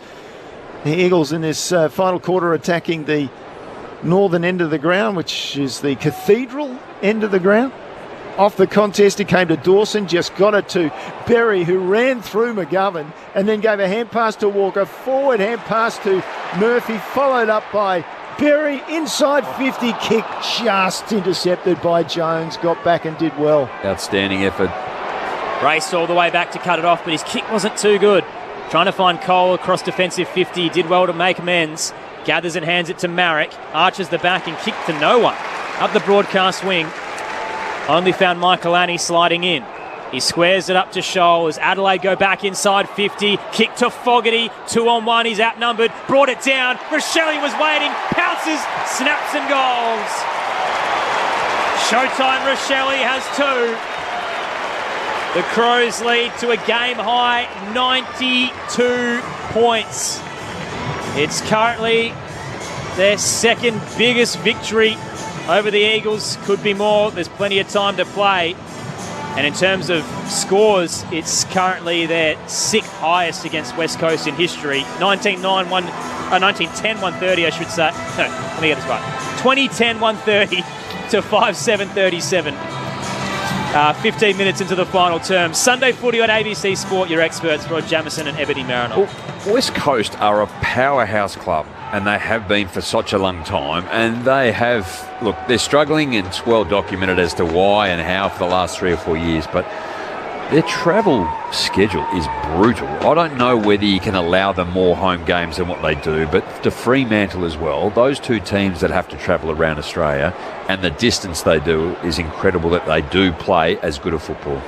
So Melbourne teams have to travel more. I mean, what did we hear last year? How many home games Collingwood had at either the MCG? It's ridiculous. And I think that when I had 12 business class, and that makes it okay, like, wow. So Adelaide's gone forward, or rather, they're trying to go forward now. They'll get it out through Laird, and he'll send them inside 50. After the ruck contest, they'd gone forward. Ginby had a chance to take a mark, spilled it. O'Brien for a chance for his second goal, and quickly to boot. And missed it, sprayed it from 25 metres out to the left.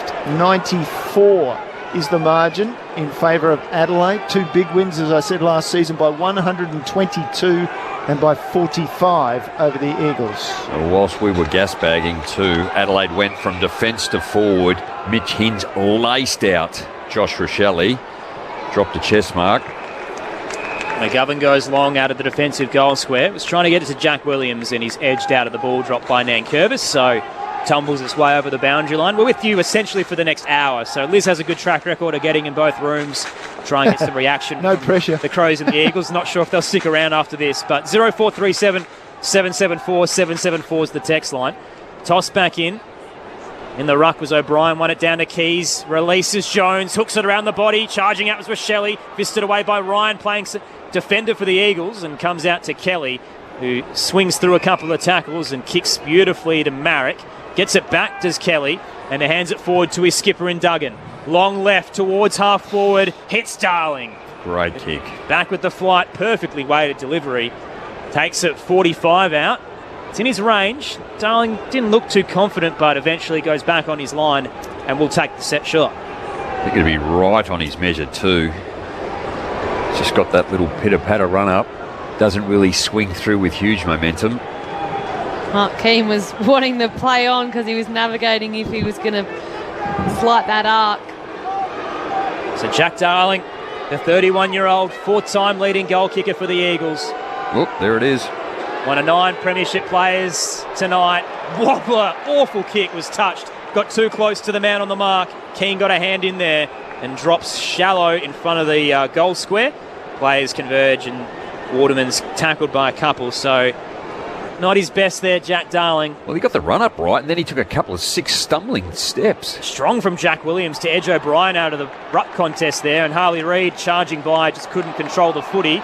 Beautiful sidestep from Keane to get around Darling, and he'll exit for Guana, but the kick isn't great. Bit off a bit more than he could chew, trying to get to Burgess and out on the full. So free kick to Walich Marawa, down at the moment by 94 points. Still 6.5 to go here at the Adelaide Oval. Tom Cole goes back to just ahead of half-back was McGovern, who dropped it in short. Logo on centre wing, Marek with the ball.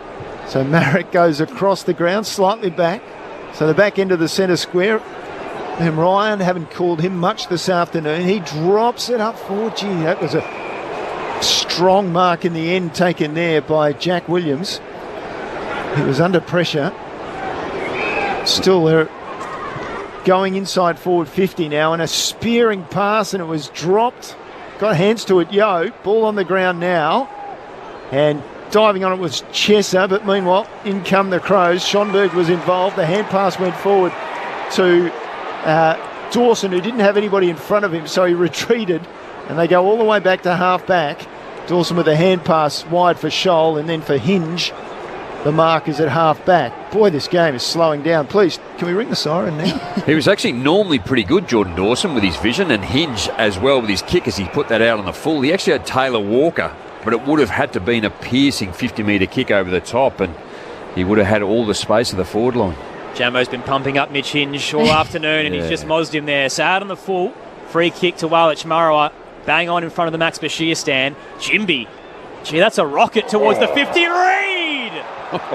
There's a late highlight from the Prince of Perth. Harley Reid with the sitter bang on 50. Go back and bomb it. I'd love to see him just let rip with a big, what do we call him in Perth? Is it a torpedo? Well, they call him the Tongala Torpedo, so maybe he can live up to the name. But, gee, that was something special. He has some serious talent, doesn't he? I mean, just He'll probably confidence. He'll probably run around the mark. The Tongala Torpedo, Harley Reid comes in, tight angle, it's across the face. It'll sit up 10 out, knocked down, around the body, Cripps snaps and misses.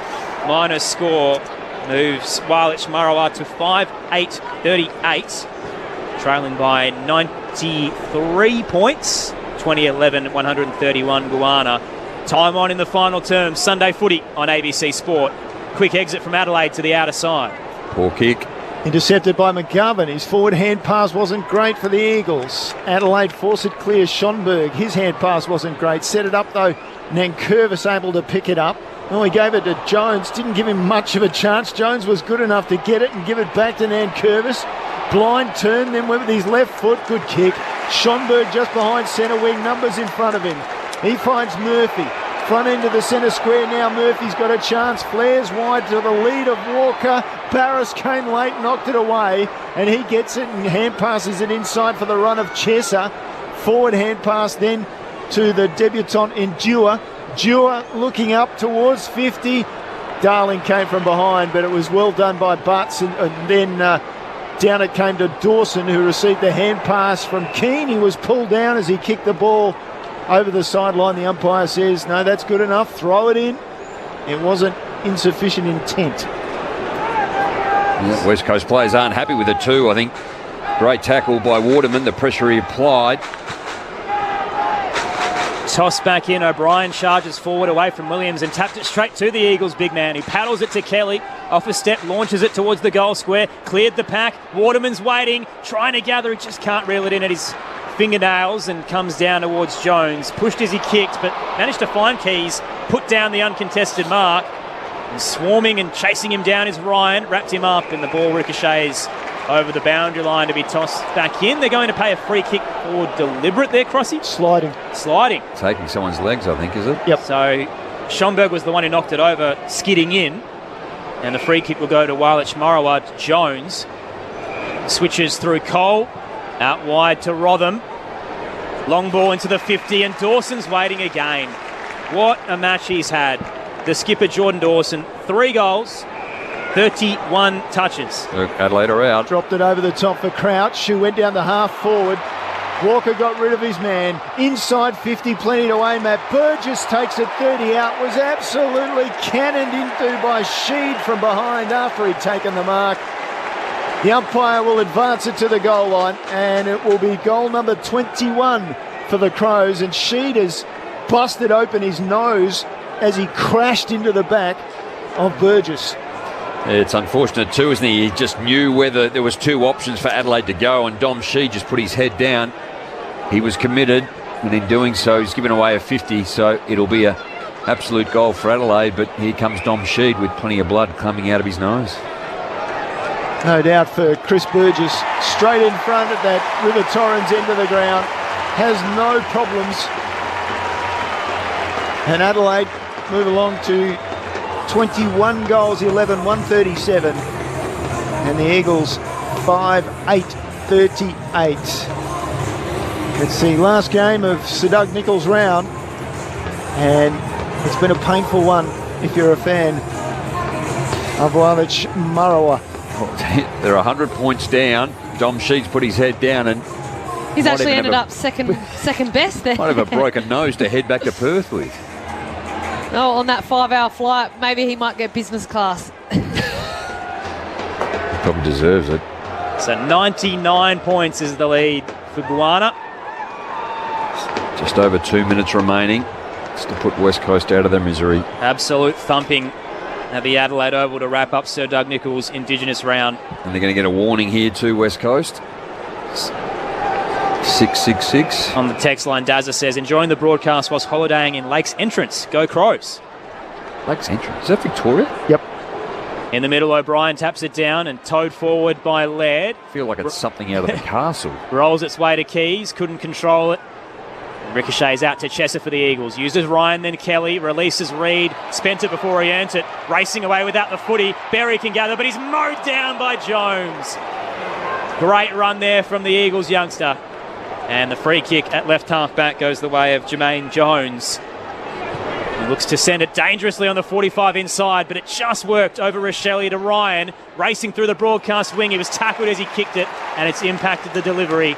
Diving across, Jones knocked him down, and O'Brien can cut it off. He'll use Scholl, and they'll switch to the defensive edge of the square.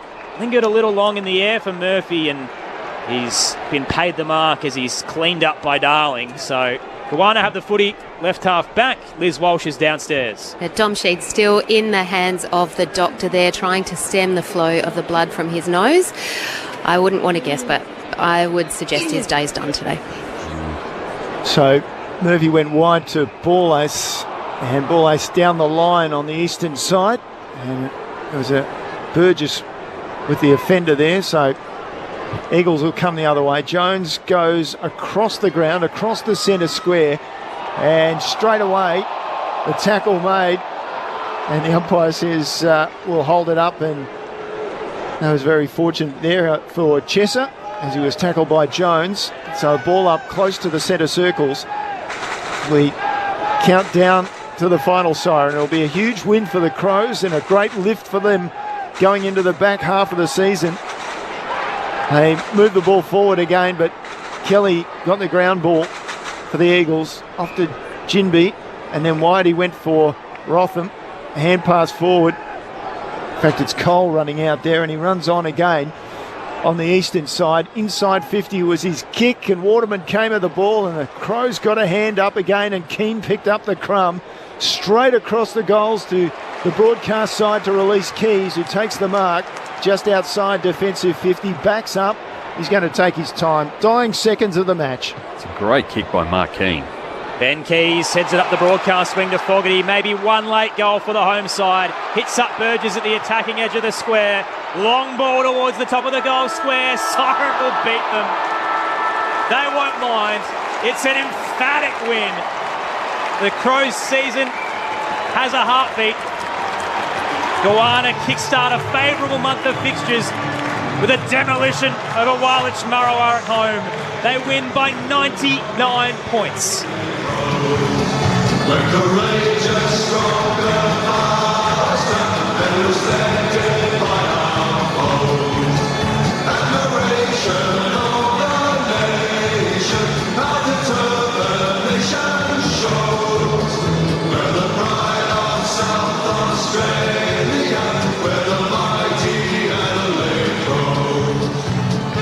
Led the entire afternoon. They kicked the first 7 goals to lead by 44 points at quarter time before the Eagles finally got on the board at the 7-minute mark of the second term. They led by 61 at half time, 86 at three-quarter time, and ultimately winners by 99 points. It's their second biggest victory over the Eagles in history as they pile on 21 goals, 137 to the Eagles, 5-8-38. 3 goals to Chase Jones, 2 to Dawson, Rochelle, Walker and Fogarty.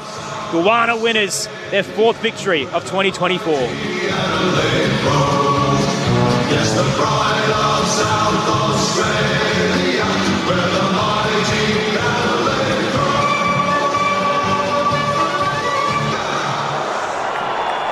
grow. Individual goals to Murphy, Saligo, Burgess, Schomburg, Scholl and O'Brien. For the Eagles, their 5 coming the way of Waterman, Reid, Cripps, Darling and Jack Williams. It was another performance at the Adelaide Oval to forget for the Eagles, who have been demolished in their past 7 games here and are now 1-16 over the last 2 seasons on the road. A shell of the side we saw last weekend. Meanwhile, the Crows, they still have some belief considering the matchups to come and the state of the ladder. So at the conclusion of round 11, the Crows now find themselves outside of the 8 as we expected, but they will be on 4 wins, 6 losses and a draw, and that will have them, I reckon that's 2.5 games out of the 8. So still 3 behind. And the Eagles stuck down in 16th ahead of Richmond and North Melbourne. With you for the next 45 minutes. So feel free to get in touch as we wrap up things. We're going to head into both rooms and get some reaction. 0437 774 774 is the text line. Mark from Upwee's not happy. He did get stuck into us earlier and said, regarding the travel situation for the Eagles, said, who joined a league that started in Victoria? I don't buy that, Mark. I get that that was kind of the sacrifice of joining, but the whole point of competitive balance and to make the league as even as it is that there's currently 10 teams in Melbourne, and travel is a disadvantage for West Coast and for Fremantle and for a lot of interstate sides. And he's got back in touch again, Mark, and says it's a pretty poor excuse to say travelling for a football match is the reason that you play bad football. And I guess Rod Jamieson, Ebony Marinoff, as we wrap up things here and the impressive performance of the Crows, I'm not saying it's purely the factor that they had to travel once again, and that's why they've been so poor on the road the past few seasons. But, they were pretty miserable on all accounts tonight, and that plays a factor in it, but it's not the total reason why they didn't turn up tonight. Yeah, no. Right from the outset, Adelaide kicked 7 in that first quarter. The quarter time, 44 points down, and then Adelaide go and kick another 6 in the second. It was a bit more competitive in the third. Adelaide kicked 5, West Coast kicked 1, and then the last quarter, it really just transitioned across the back half until the second part of that last quarter where Adelaide decided to go forward a little bit more, and occasionally West Coast. And West Coast kicked 1, Adelaide kicked 3, but right across the board, it was the ability for Adelaide to maintain possession, hold the football. They had targets. They used the footy better.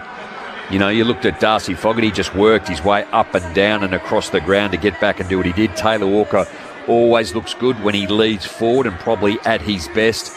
And then the options, Jake Saligo up to half-time. He was tremendous. Braden Cook kicked 2 goals in that first quarter. Jordan Dawson all 4 quarters. Lockie Murphy's game was really good across the half-forward line. And that's what happens when there's spots up for grabs. I mean, Ned McHenry goes out the team. Lockie Murphy probably unlucky to go out the team, but he had that knee injury, and then naturally when you miss a month or so of footy and you're at that calibre, you probably got to do your time in sample. And Ned was probably performing, and they both Ned McHenry and Lockie Murphy play this important small forward, as we all know, one of the hardest spots. But when you legitimately know you're in and out for one another, when you've got a chance to play, you got to give it your all. And his pressure points would be through the roof. And he's the ultimate team player, and I know the boys love playing with him. And to have someone like that, it just complements the tools, because they always know, the likes of Ben Keys, Lockie Murphy, even Braden Cook thought he was sensational in the first half. These are the players that help the tall forwards just present up at the footy, not having to worry about the crumb, and that's their job. And it's a story like Nathan Lyon, isn't it, too? Like, he comes here, he's a groundsman at Adelaide Oval and goes on, he's one of the greatest off-spinners of Australia. Lockie Murphy turned up, he came across and worked in the Coastal, and now he's in the leadership group, and his efforts are just exceptional for those when he doesn't have the footy, what he does, as Eb just touched on, behind the footy and to maintain it and keep it in the forward half. It's probably one of the better games I've seen from Laird this year. I think his ability to win it, use it, and be damaging. Thought Mark Keane, just for a couple of occasions, always hard when you're deep on the defensive line, that if you do something wrong, it's going to end in the result that you don't want. But look, I think from West Coast perspective, there was just too many that didn't impact, didn't work hard. And it's always challenging. 100 points, being 99 points here, they're a better team than that. It's sad to actually see them getting belted by this sort of margin and in this type of competition. And they've had 4 nearly over 10 goals this year after certainly taking care of Melbourne last week. But Elliot Yeo, I thought he had his moments throughout the game. I mean, Harley Reid, again, also tremendous with his ability to be able to stay in the game, and he ended up with 14 for the game. Thought Jeremy McGovern did really well in defence, as he always do. Tom Barrass, when he's got a quality defender. And others that probably deserve a mention, that Jamie Cripps always gives hard. I thought Campbell Chesser, his rundown and his defensive work is always pretty good. He's found himself out of the team this year. And I think, like we keep talking about Harley Reid, but Campbell Chesser, another early, top 20 pick who's got talent. And he showed a bit of that today when he had opportunity. It's just probably coming down to consistency. And Tim Kelly's game, probably the best for West Coast today, their best player. Thoughts of Adelaide Crows Premiership player Rod Jamieson. AFLW Games record holder Ebony Marinoff, Aaron Bryans and Neil Cross with you. The fifth member of our commentary team, Liz Walsh, is down in the Crows rooms. They're winners by 99 points. What's it like down there, Liz? Yeah, they certainly are. They're still making their way down the race. But I have to say, the last time I talked from inside these rooms, it was a draw against Brisbane.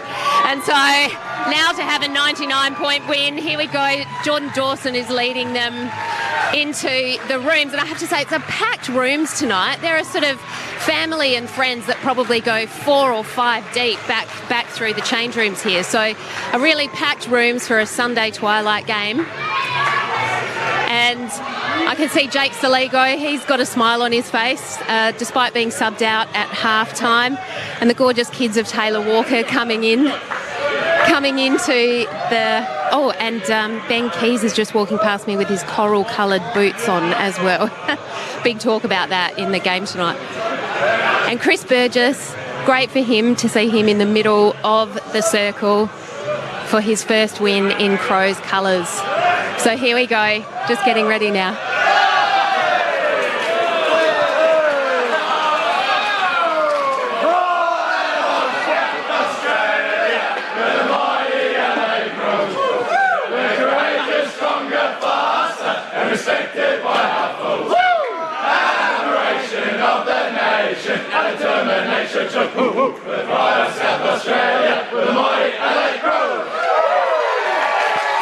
And there you have it, a very happy Adelaide rooms down here, and we'll be back shortly with a player interview.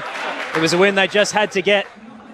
Goanna with Hawthorn and Richmond still to come over their next 2 weeks, so a chance to potentially win 3 in a row and keep their season alive.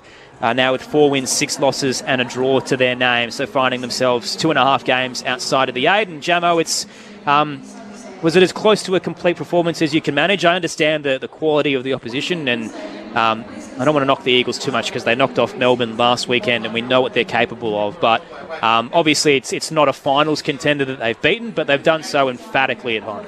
Well, I think when you look back, I guess their last 4 weeks, so they've beaten Port Adelaide here, they've drawn with Brisbane, and they've just lost to Collingwood, and then they've done this. So I think, again, their performance has been pretty steady. And to take 2 out of the 4, possibly 3 out of the 4, they'd go big tick. So these are types... I didn't expect the margin to be as significant as what it was. I expected Adelaide to win, and I know, and we know, the style in which they can play when they're allowed to. Having some of the injuries might restrict Adelaide's ability to be able to play the football that they wanted, but I thought today overall, I thought there was a fair bit of... They're uncontested. They absolutely smashed them. They're plus 124 on West Coast. Just their ability to maintain the football and hold the footy, and they used the footy pretty well across the entire 4 quarters. I thought the defensive work, Jordan Butts was good today. A couple of kicks where he still doesn't quite hit the mark. Then you have a look at Nan Curvis. He's really come into... And I know Worrell's been out for a couple of weeks and out for a few more to come, but the back line looks pretty sound with the way Adelaide are sort of setting up at the moment. Their run, their rebound, and we've spoken about a couple of players already that have probably improved their game and played better football today across the middle of the ground. You've got Nick Murray to come back in. He plays his... I saw him at the club yesterday. It was his final Saturday session. He was out there with Rory Sloane. So he's ticked that off, and he'll play Sample next week. So you add another layer when he comes back fit and healthy. They still haven't conceded 100 points in a game this season. So that's another sort of tick that sort of says, well, yeah, the backline's standing up. They may not have had the wins because I think this is only the third time they've kicked 100 plus. Well, I think in round 5, they kicked 16 against Carlton, and then round 7 against the Kangaroos, they kicked 20, and there's another big one, 21. So they've still got that capability that they had last season. Yep. Once they find some consistency. And again, if we look at it critically, which is what Ebb does, and I think I do, in terms of if some of the players use the football better and choose the better options, and again, I think Josh Rochelle is one. He needs to learn to give the footy quick and to a better player in a better position. And Adelaide will continue to kick bigger scores. So there's still areas that we can improve, and I think we talk about the ability, what you do well, but there's still areas of improvement in some of the players, and they'll look at that. But to kick 21, you can't really ask more than that. That's sort of going back to like 1980s, 1990s scores. And when you talk about the ball movement, and we even saw today when West Coast were trying to slow up the play and a bit more kick mark, as soon as speed's taken off the football, Adelaide looked boring. And I think earlier on in the season we were chatting and they were, going across the oval and just not being able to pick pockets. But now when they're, using the ball, handball, receive chains, they look a lot more exciting. And we talk about last year, it was pure, just exciting front half football. That's the best in the competition, right? You're talking about Sydney, you're talking about Collingwood, who play with dare and race off half back, and the Crows have shown glimpses of it, and it's just doing that for 4 quarters. Consistency. But I guess the good part of the consistency there is, and I mentioned this during the call at half time, that they tend to let opposition sides go on runs against them, so 4 to 6 goals, and they didn't do that tonight. So they didn't take their foot off the throat, really. They dominated West Coast from pillar to post, and that's a promising sign from a side that's still trying to improve. Just for the record, it's the only in their histories, it's the second time Adelaide has won by 99 points. The other time, Gemma, you might have been involved against Fitzroy in 1996. Mm-hmm. And it's only the second time West Coast has lost by 99 points, and that was to a rampant Geelong at Cardinia Park back in 2008. I recall we had some big thumping wins, like Richmond, North Melbourne. You actually kept the Eagles to their lowest score since tonight. Round 14, 1997, 4-7-31. You were in that game. Mm. Oh, well, 97 was a reasonable year. It was. Yeah, no. Well played. And again, occasionally it happened. Probably been lucky I haven't been on the end of a couple of thumpings. I mean, Victoria Park was one. I reckon St Kilda, I think. Yeah, when you first started. Tony Lockett had been out. He came back in. We played at Moorabbin, and Nicky Winmar absolutely laced him out in the first 18 seconds of the game, and that was Ben Hart. Young Ben Hart was on him that day. Is that right? No, that was Danny Hughes initially, and then Rodney